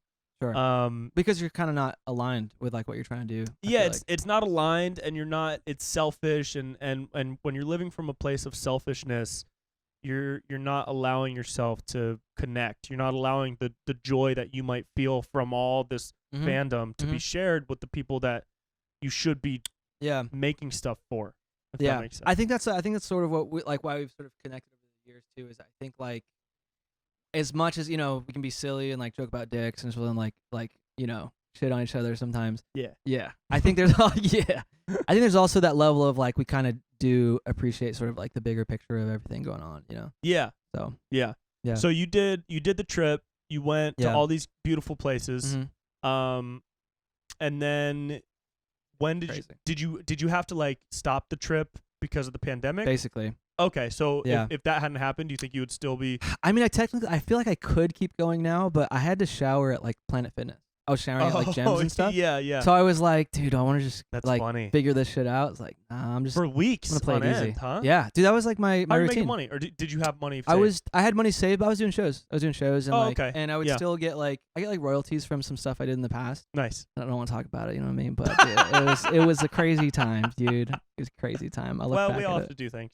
Yeah. And do I still do it now? Yes. Yeah. But I don't want to talk about it. Yep. So, but I'll keep talking about it. No, so I was doing okay, but I was kind of like breaking even at the time. Yeah. And honestly, like breaking even to some months, I would like, dude, it was bad at the time. There was times where I was overspending because I was legit like, oh man, I don't want to bring up, but like when I was depressed, I just Yep. didn't care. So I just didn't care about my finances, whatever. Yeah, when you get sad, you spend money on whatever to make yourself feel better. And one of the good things was Christmas, right? Yeah. Dude, I bought everybody the nicest gifts that year. I remember. Thank you so much for what you got me. It was really nice. No, I would the never thing, the get thing you that a you got gift. me. Yeah. So that's why it's funny because I would never even. I was like, that's not me, dude. No, I gotta never. stay true to my purpose. I don't want. and that is keeping Brent sad. Like I'm glad you're fighting, but I want to keep you fighting. You know what I mean? But no, like I got all my family like concert tickets to like the dopest concert, like bands I knew they would want to see but would never like pay for it to go see themselves. Sure. And then after that was done, I was like, that felt good, man. Now it's time to treat me. Yeah. So like I would just eat whatever, man, on the road and stuff. It was when I was like living in the van kind of simply, but also like just trying to Living. have a good time. Yeah. Yeah, That's yeah. cool. I dig that. Yeah, but yeah, so I was, doing some stand-up shows and then still doing like getting royalties here and there, and then also but to be honest, the expenses were way less cuz I wasn't paying rent Right. too. So Right. I was also saving a lot with that. I was probably like one of the worst van lifers when I look at it. Mm-hmm. Have you seen the whole like van life hashtag? I know about the hashtag, but I haven't Yeah. looked into it a lot. It's all these like good-looking white couples Oh, that's right. with like yeah. a dog, and Yeah. it's like everything's like, oh, morning. You Yeah. open the van on up, like it's a beautiful hilltop. yeah, mine was like I open it up and there was like I'm in the street in like LA. And you just step into a pile of human shit. Yeah, dude. It's like, oh, dude, that's my Somebody shit. honks at you because they're swerving around your door and like flipping you off. Yeah. yeah. So it wasn't quite Van the life. hashtag. Van life. Yeah, dude. But when I did actually start doing the van life stuff, camping wise, I was like, okay, I get it. This is Yeah. tight. This is tight. And actually in LA, it wasn't that bad either Mhm. because like, so I had to be here for work stuff, and I could just like bounce around town and not like if I had to be somewhere tomorrow, I Yeah. would park outside of there or like park near a Planet Fitness and like go shower. Cool. Stuff. Yeah. Went Well, to the how did beach you a lot. wash your clothes? Just laundromats? Laundry. Okay. Yeah, laundromats. Okay. Like the same way I was doing it before because I didn't have a laundry Unit.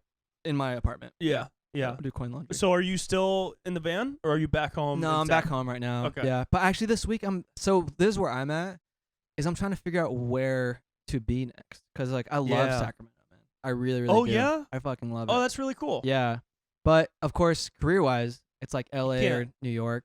Well, but isn't that starting to change, bro? Do you feel I want to talk to you more about that. Yeah. What you think because of what you're just saying about the industry changing and stuff too. Yeah, I dude. do think so, but I think it really depends on what you want, Mhm. right? If you want to act in commercials and TV shows, Mm-hmm. you don't have to live in LA or New York. You can start living in Atlanta. You can make a True. career in Detroit, Even Vancouver, right? Vancouver, North Yeah. Carolina. North Carolina too. Yeah. What's the Raleigh? There's somewhere out there I that didn't know has a that. big studio. Wow, Or maybe okay. it's South Carolina. One of the Carolinas. Sick. And so there are these production hubs. Atlanta is almost as big as LA now, as far Really? as resources go. Okay. And so there are these production hubs, and so there's that part of it. Yeah. That's like acting type stuff. Okay. But if you're a creator, like an independent creator, right? Mm-hmm. Talking about musician, any type of graphic artist, Yeah. any type of sound engineer, Mhm. any type of sound producer, comedian, Yeah. YouTuber, vlogger, whatever. You do not have to live in a hub anymore. It Okay. was always, let's move to LA and follow the dream. Yeah. Now it's like, let's keep living in Fargo, North Dakota, Dude, and keep living the That's dream. honestly, I've said this to myself so many times throughout my entire stand-up, whatever. Mm-hmm. Was like, if I could do this in SAC, I would do it. And now, Oh, that's cool. Yeah. Wow. and the last year I've been in SAC because Yeah. of the pandemic, and it's great. But yeah, so I think I would just do that, and like that's kind of what I've been doing in SAC, like recording Yeah. a lot of music. Yeah. I didn't send you this new jam. It's called Booty in the Morning.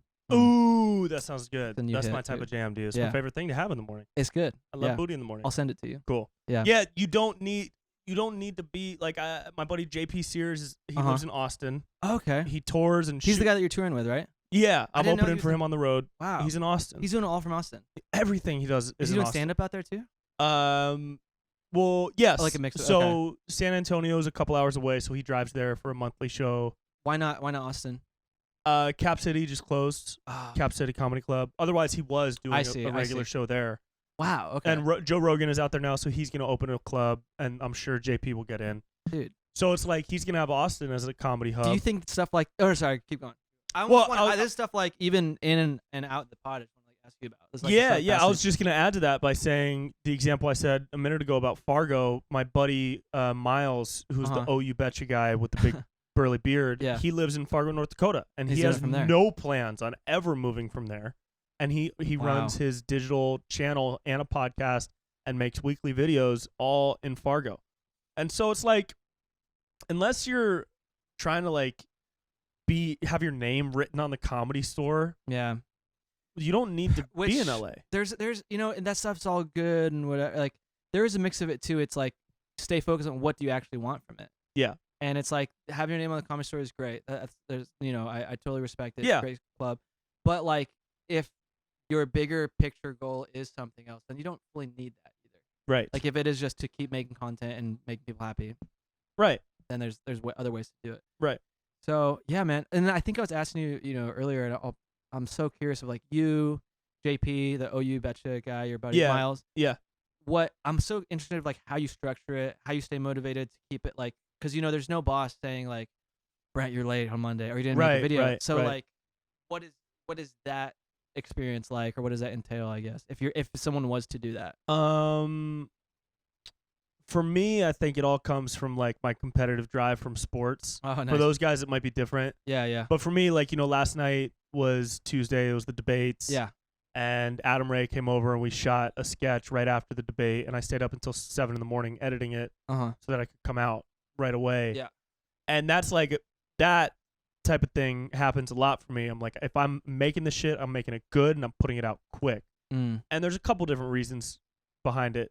One is I want to be on top of my game. Yeah. The best. If I could be the best I can be, then the best I can be, I think, is better than everyone else. And I want everyone to do good, Yeah. but I want to do better. That's just Sure. a competitive thing. Yeah. It's I don't MJ. want you to do. I mean, I want you to do Yeah, better because I yeah. don't like you. I will do better. Right. That's the No, thing. you won't. And Yeah, so, I definitely will. but you won't. And so Yeah. I see a lot of people, and I cheer for everybody I like. Yeah. But I cheer for myself more because I Yeah. just I don't know what Yeah. that is. It's just That's it's funny. a That's so competition similar to thing. what drives me, because mine is just to beat you. I don't even care about anybody else.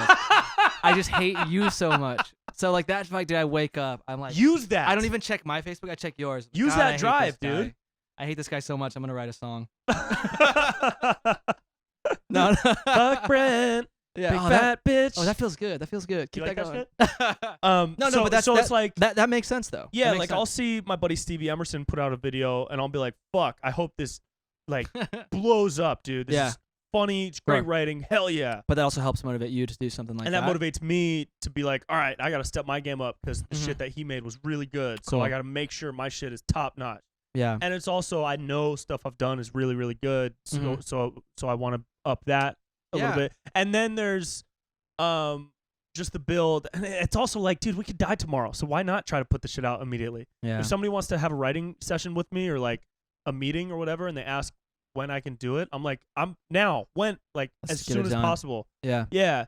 We could literally die in like any moments. You know, you could step onto the street and get ran over. For sure. So it's like, knowing you and your lifestyle, it's gonna happen sooner than me. Yeah, 100%. And so, part of that is also involved in my motivation. Thinking about, you want to get this. You kind of want to leave your moving. Your legacy and your stuff you're creating now. Yeah. Yeah. I want to. I love like being alive and moving. Yeah. And being that feeling of being busy and motivated and seeing what I make come to life. Yeah, it makes sense because all the sort of sports people that we hear about who are successful have that same kind of mentality. I mean, we're talking about Michael Jordan. It's a Kobe mentality. Yeah, you know, Mamba. It's like it doesn't matter what you're doing. Be as good as you can possibly be. Be the best at whatever it is. Doesn't matter how stupid or simple or weird the task at hand is. Put your all into it, or don't fucking do it. And so I take that and I put it in everything. Yeah, I love it, man. Yeah, and other people, and you know, it's different for everybody. So some people could be like, yeah, I do it because I got to make money. And so it doesn't matter. Like I've known guys that have made videos online and been like, yeah, this isn't funny, but I know it's going to go viral. Yeah. And I'm like, all right. But and also outside of that, right, I do think of the metric of like maybe some people's thing is like, it's like a family thing and work. It's like a balance. Like, how well can I balance all this shit? I'm going to be the Michael Jordan of balancing my shit. Yeah. Like I do think there's people out there who are like that too. It's a sadder life. I don't respect it at all. But no, like, why don't you focus on your career? Right. You know, a little bit. Like, what the fuck's wrong with you? No. But no, like, it is fascinating to me, man. And I'm like, it's almost like I think I talked to you about this before. I was like, I want to get on your podcast and just ask you questions. Like, I'm like, I think I told you that a few times. Like, dude, I want to ask you about all this shit. Yeah. But it is interesting to me too to get like a taste of like how you do it, what keeps you motivated. Because I don't think this is a change. I think you've been doing this since back like when we were at Flappers Comedy Festival. And if anything, it's a growth of what was happening. Yeah. It's not a full pivot. It's more like a, step up. Just keep. Well, I think it's a testament to like if you just keep going, it will build. If you're like true to it. Do you feel that way for your stuff too and for your work? I do, and that's where the parts that the challenges I'm always trying to get through is question. Like what's the word? Questioning too much and getting too distracted. Yeah. Because like for example, like I've dabbled between like the podcast idea for a while now, but I don't know if I love it for myself. But I do want to do it, and I think they're great. So it's like, but then the things I really want to do sometimes, I'll look at it and I'm like, I get nervous because I'm like, what if I can't financially gain from this? What if I can't? I don't know, be the best at this or whatever. It's like all the doubts and the fear. Like David Goggins be like, you're a bitch. Yeah. And so I'll think of that. I'm like, I need to stop being a bitch. Yeah. But I do feel like the stuff that I've loved the most and just has been consistent. If I keep doing that, it's like there's no question. Like that'll be the path. Yeah. And it is like it goes back to just comedy and music as simply as that. Like I think acting is great and all that stuff. I shouldn't say this like to my managers or anyone like that. Yeah. But it's like comedy and music, man. If I just keep doing that stuff. Yeah. And do you try not to look too far ahead into the future? Do you try to stay focused on what's now, or do you find yourself being like, 3 years, I hope I'm doing this, or I hope this, I want this to lead to this and this and this? Dude, both. Like I inevitably, that's when I'm the most anxious though. Yeah. When I'm thinking about the future, like too far ahead. Yeah. And I'm happier when I'm in the moment, but you just kind of, not you, I'll generalize. I like have to look ahead all the time, to make, like, for example, I have this fantasy, dude, of just releasing music, EP, whatever, because I've always been passionate about that since I was a kid. Yeah. The fear is like, what's the brand or the thing I've been doing is comedy for so long. So it's like kind of weird for people to like see me be emotional. Yeah. But I think it would be amazing to independently just make music wherever I live in Sacramento or somewhere, and then go do shows like selectively, like tour Yeah. for like a part of the year, and then come back and just create, refill, whatever, Cool. and then continue doing that. Yeah, that's a musician's life. I would love a musician's life. Yeah. Love a musician's life. That's really cool. I Yeah. dig that. And still doing comedy too. Mhm. Yeah. Mm-hmm. But Yeah. yeah. What do you see changing in your life the most coming out of this pandemic? Ooh, fuck yeah, dude. Good question. Yeah. I think it's that a little bit more clarity on like every time I've gotten sucked into the distractions, I've always returned back to comedy and music stuff. Yeah. And let's say take that outside of just that aspect of life, but like family, whatever. I've been able to cut out a lot of the distractions Mm-hmm. and see like what isn't serving me during this time. Yeah. Like it doesn't like, for example, when I was thinking about okay, LA, New York, all these places, I was so focused on where do I got to be for my career? Where do I got to be for my career? That I forgot to be thinking about like where do I want to be just to like have a full life. Too. Right. And and I would keep returning to those thoughts, but out of necessity, because if I stayed in the distracting thoughts for too long, I would just get fucking depressed. Yeah. I would get sunken into like a Netflix binge for so long. Yeah. And let me know how we're on time too. Whenever you gotta go. Oh no, you're good. I'm Okay. just making sure. But like, I think it's sort of a lot of the like spiritual journey or questioning, clarity, all that shit I've been on has been out of necessity, because if I spend too much time in the other thoughts, comparison, stuff like that, I just feel so shitty, man. Yeah. Yeah. So I've just naturally been able to find like what makes me feel better or like or work better too. Yeah, totally. Yeah. That's so, cool. Yeah. It's putting a lot of things in perspective now that everybody's without a job, without all the things that they once had. It's like making people do what they enjoy.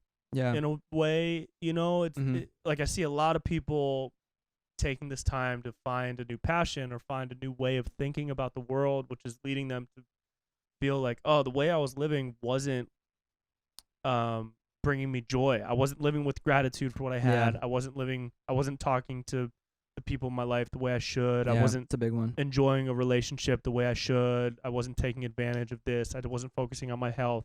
Yeah. And so I think all these things, and it's different for everybody, but I think a lot of people are going to come out of this and start living a completely different life. I think you have to after all You this. kind of have to live like an honest life, because Yeah.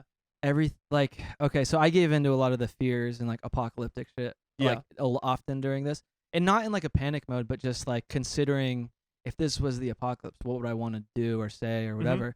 So it's like in the beginning when we were talking about like politics, I wouldn't usually talk about this stuff, but it was like I do want to have an honest conversation with Brent, just like but this is really how I feel about it, and not give into the fears of like what will people think if they heard me sympathizing with white supremacy, which you believe. You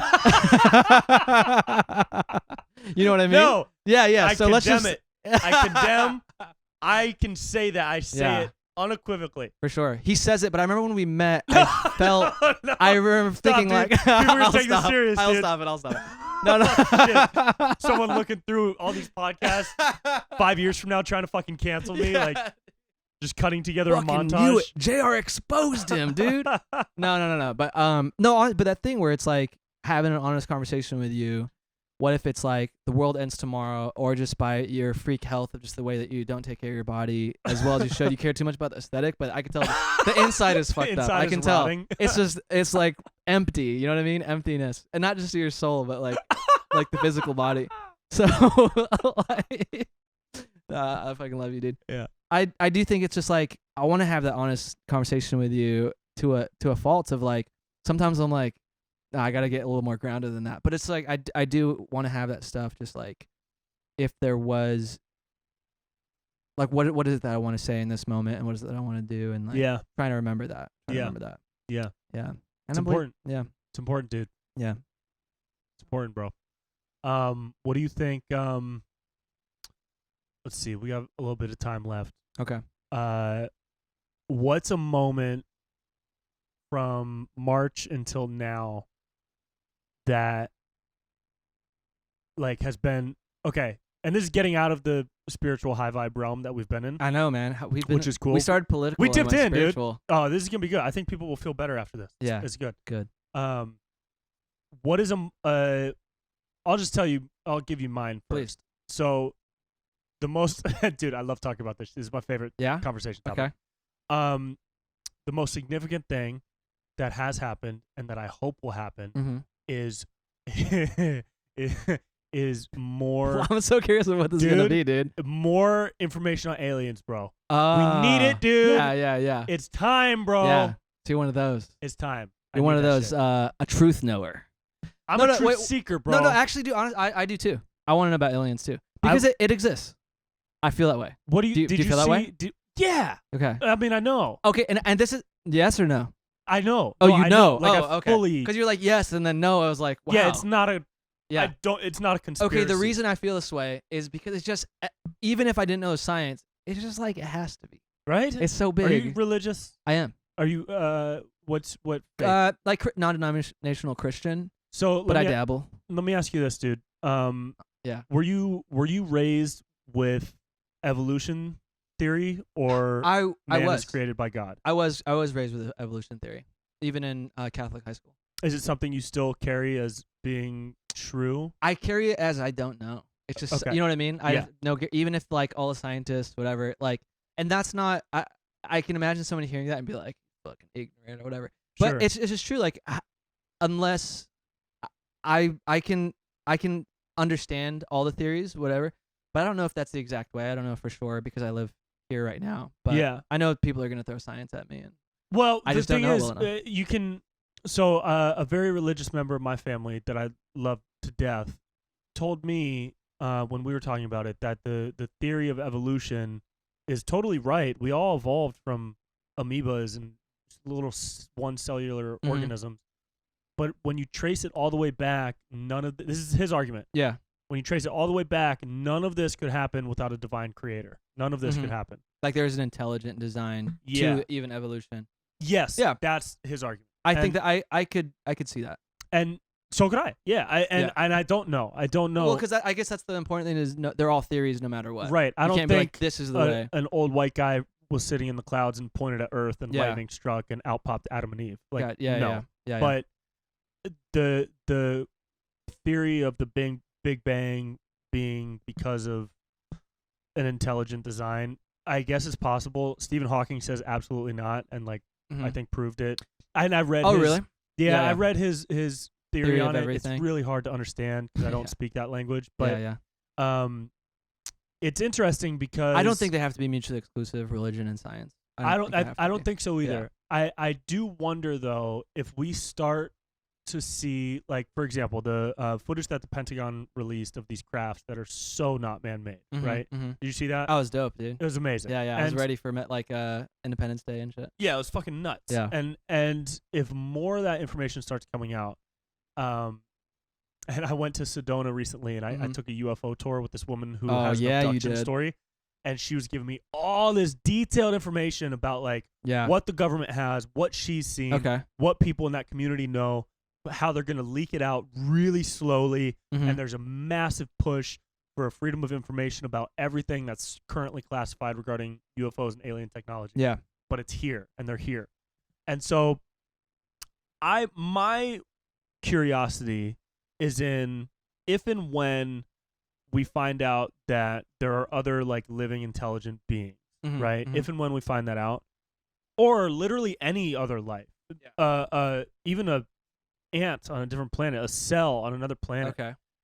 Does that send the religious world into a frenzy because a massive belief in many religious communities is that man is created in the image of God and we are the sole other intelligent life that's intelligent? That does the fact that there is other intelligent life, when proved, does that smash the theory of religion?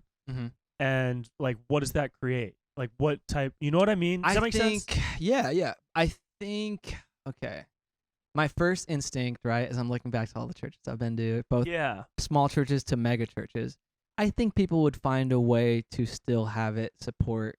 To wrap it around bit, God was trying to create us. There's a political side to religion too. Right. And like I think there's a difference between religion and spirituality. But I think if you look at the history of even like people having different religions and then running into a culture they didn't even know existed, Yeah. you know what I mean? Yeah. I think the same thing would happen, but on a global level. Yeah. Yeah.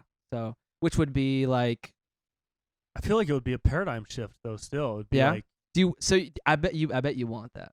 oh, I You want it so to bad. happen. Yeah, I want yeah, it so bad. I can see that. I Yeah. can see it. Oh Yeah, my yeah. god. Oh, I want it so bad, dude. If Yeah. I could have literally one wish, Uh-huh. it's to find out whether or not aliens exist before I Okay. die, and like have They but, exist, man. but not I'm telling you. not But you want to see it more proven. than that. I want tangible proof in my eyes. Mhm. So like when I did this UFO You also tour, want to live in it, right? For at least 10 years. live in Like the world that knows that aliens exist. yeah You don't want to just dude. know. I want them. I want a Mars attacks moment where they come down and shake Yeah. hands Yeah, and don't attack. for you know? sure. Mars doesn't attack. Mars doesn't attack. Yeah, just- Mars comes and chills. Yeah, that's what I want. I want Mars comes Yeah. and chills. I would love that. But I like when I did the UFO tour, we had military grade goggles and we were looking up at the sky Mhm. and we were seeing shit darting all around, and it was Okay. like we're only Was seeing. she saying it's like constant? So if with the right. yeah, Uh-huh. so her explanation was, according to her, she has spoken with satellite experts who say that in that part of Arizona, only 10 satellites will be flying overhead over the course of 2 hours. Okay. Now, we saw at least 15 different things fly by. And some were flying this way, some were flying that way, up, left, right. None of them ever zigzagged. None of them ever U-turned.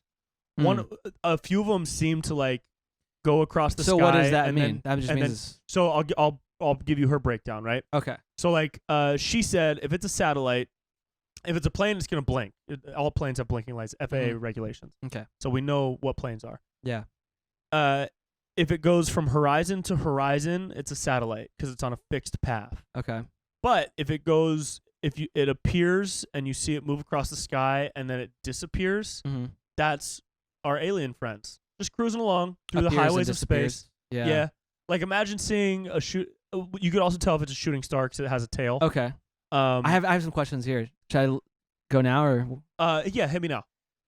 what is the explanation for why, if they're in the spaceships, why wouldn't they have made contact yet, or is it just that we don't know? See, that's the fucking thing, dude, and that's what I wanted to get out. Yeah. And that's the question. The number one question I have is like, okay, lady, you believe so hard that what we're looking at darting across the sky Yeah. are alien spaceships, Sure. and these dudes are like crossing paths and disappearing the way we disappear. Because you're willing to off question the freeway validity exits. or not validity. Yeah, of this I'm thing. open to that, but Yeah. like, if what you're saying is true, Yeah. woman who says she's been abducted. Yeah. If you're saying that I'm looking at 15 different crafts being operated, why the fuck Wouldn't they just come down? wouldn't they? If there's 15 over northern Arizona, how many are there over the world? Yeah. And why aren't they? And her explanation is they are here. I've seen them working with people. And this is where it starts to get a little loopy. Mhm. But she was like, I've seen them working with the government. Like we have constant communication. The government doesn't want people to know because people would freak out, and the government wants to keep technology a secret. And it's not even the government that owns some of this alien technology. Bro, are you ready for this? Yeah. It's not government that owns the alien technology.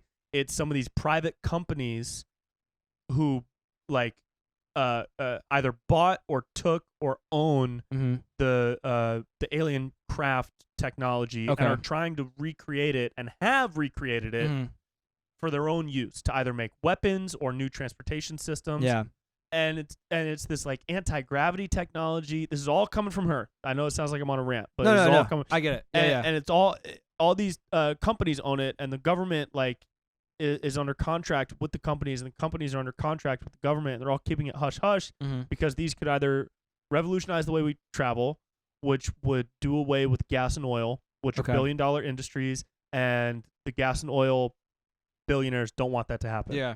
So they're keeping it quiet because of that, or it could be made into a massive like global destruction weapon Okay. that they don't want to get into like China's hands or something like that. And she thinks that is but they would have to then. Man, I have so many. I wish I was there. I have so many questions. I tried, dude. so Everything many you want to questions. ask me, I Yeah. asked, but it's like it's So- all these like deflections or like Oh, really? yeah, Yeah. and it, like the main 'Cause thing I'm- is I'm- like I'm how just is curious. nobody blowing the whistle then? I'm if always this is curious about true? this stuff. Yeah, exactly. Yeah, like how is this not? And she's like, well, they have. They have. There's all these documents, and she starts naming these documents and these files and these documentaries to watch. And then if you look them up, I've only seen the Bob Lazar one. That's Yeah, the only one I've seen. It's questionable. Okay. But I believe I want that to be true so bad. Yeah, but yeah. I'm not fully on board. Yeah. So she starts naming all these sites like, no, it's been declassified here. These people wrote a paper on the obstruction of information for the public by this company. These people have published articles that got unpublished and taken off online. You can't find them anywhere. Yeah. But this guy owns them. And so there are all these sources out there. So when you ask her, why has no one ever blown the whistle? She's like, they have. Mm-hmm. People just don't want to know because the government has muddied the waters so much over the years and made it seem like UFOs are so fake and loony. Okay, so my instincts, right? Yeah. Again, and I'm just always curious. So I just want to know. I'm interested in all this stuff. So, but if somebody did blow the whistle in a compelling enough way, I feel like I would, it would catch on, and right? For her, yeah. Don't you feel like? But that's the thing, dude. It's like if somebody comes up to you on the street and says, "Hey, bro, aliens are real." It's like for 90% of the population, people are gonna be like, "Okay, weirdo, go back to your corner."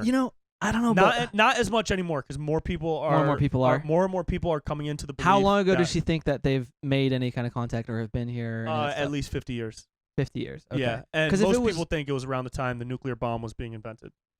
That's when they first started showing up, and there were weird, unexplainable things happening. Like there was going to be a nuclear test, and a bunch of the nuclear facilities like shut off at the exact same time. Okay, and we don't have the power to do that because they're all individually controlled. Yeah. So they think that like they stopped it for some motive.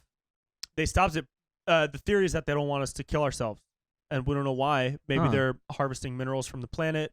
Maybe we are an agricultural byproduct. Maybe they're studying us. Maybe they're like waiting. I don't know. There's so many theories, right? I would like, I've always been obsessed with like zombie shit, apocalypse shit, alien shit. Yeah. Anything that just changes the entire framework that we think is normal. Yeah. Like, where it's like something happens and we're like, oh, well then who gives a fuck about Wall Street? Yeah, dude. Totally. I've always been into that stuff, man. Yeah.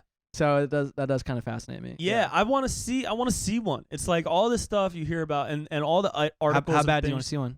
Bro, so bad, dude.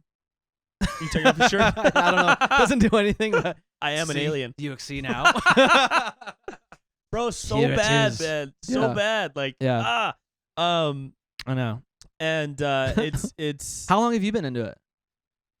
Always curious. Okay. But I mean, my mind exploded when the Pentagon released that footage. Oh, dude, that was huge. But I've always been looking and up everyone like just videos and. It's weird how much of a blip it was there in all this. I know, because you got Tiger King on one side and Murder Hornets on the other. And near the time it would be a huge deal. Right now it was like, all right, cool, alien thing, whatever. Yep.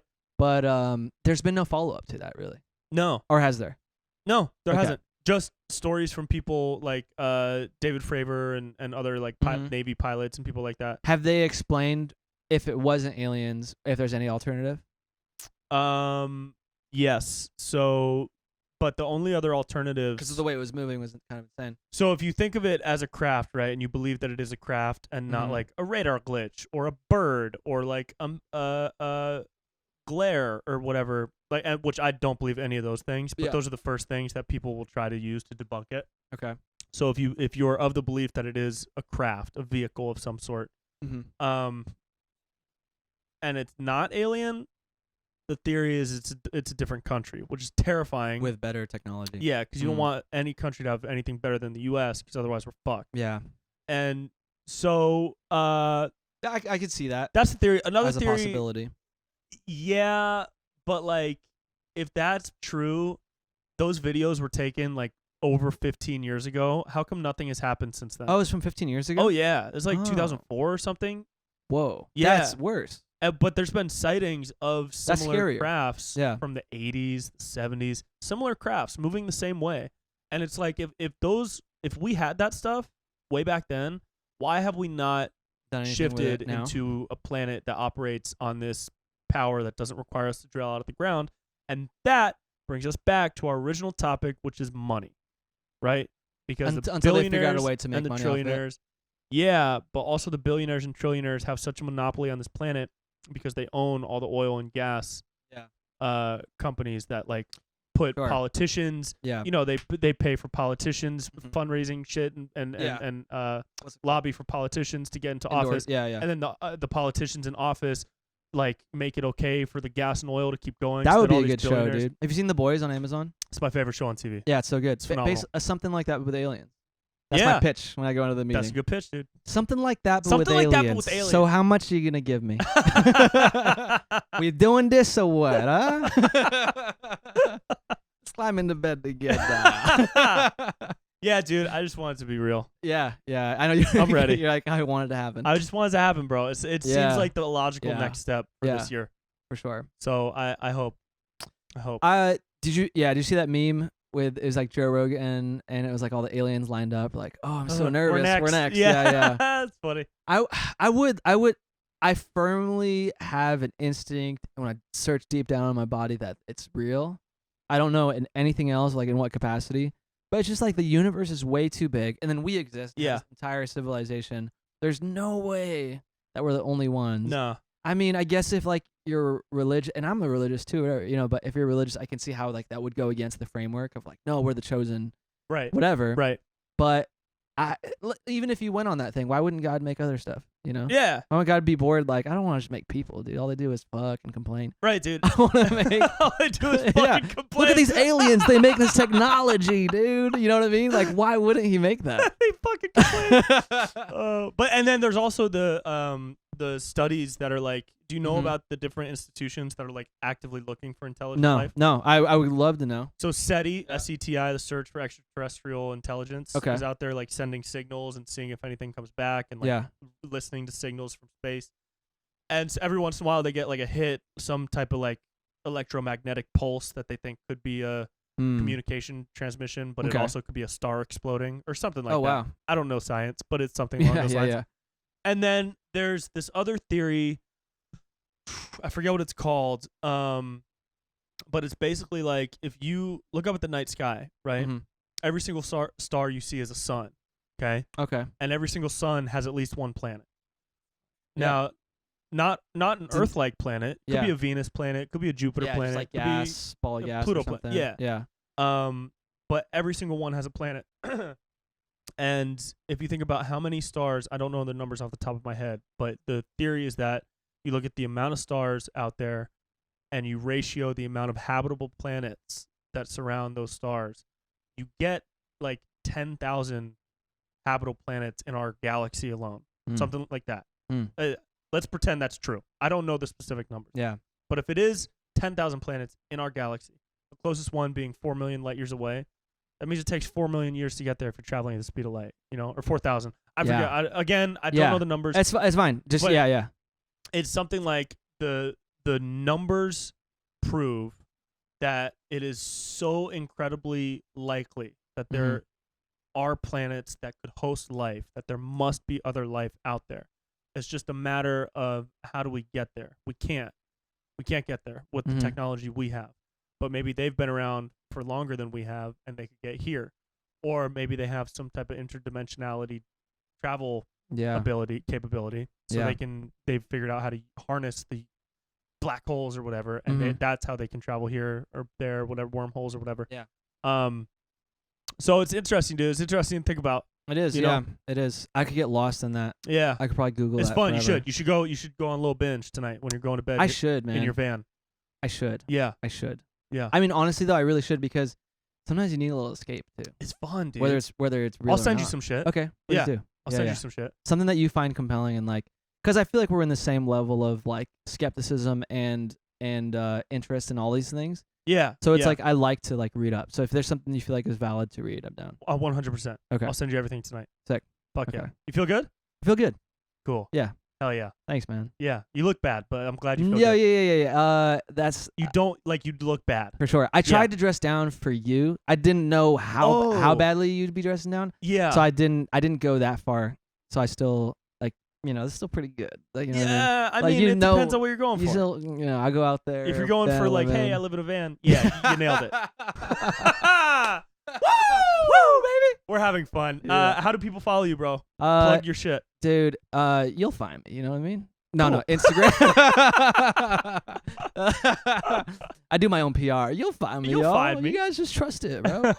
Instagram, JRDGUZ. And everything else is just on my website, jrdguzman.com. Cool. Yeah. And you're touring. Kind of. Yeah. Getting back Just into it. just check out my website. I'll update it. But I have Hell yeah. I'll have like a show each month, basically. Cool. Yeah. That's what's up, dude. Yeah. I love you so much, bro. I love you, man. This has been fun. Should we do this? Okay, bye everybody.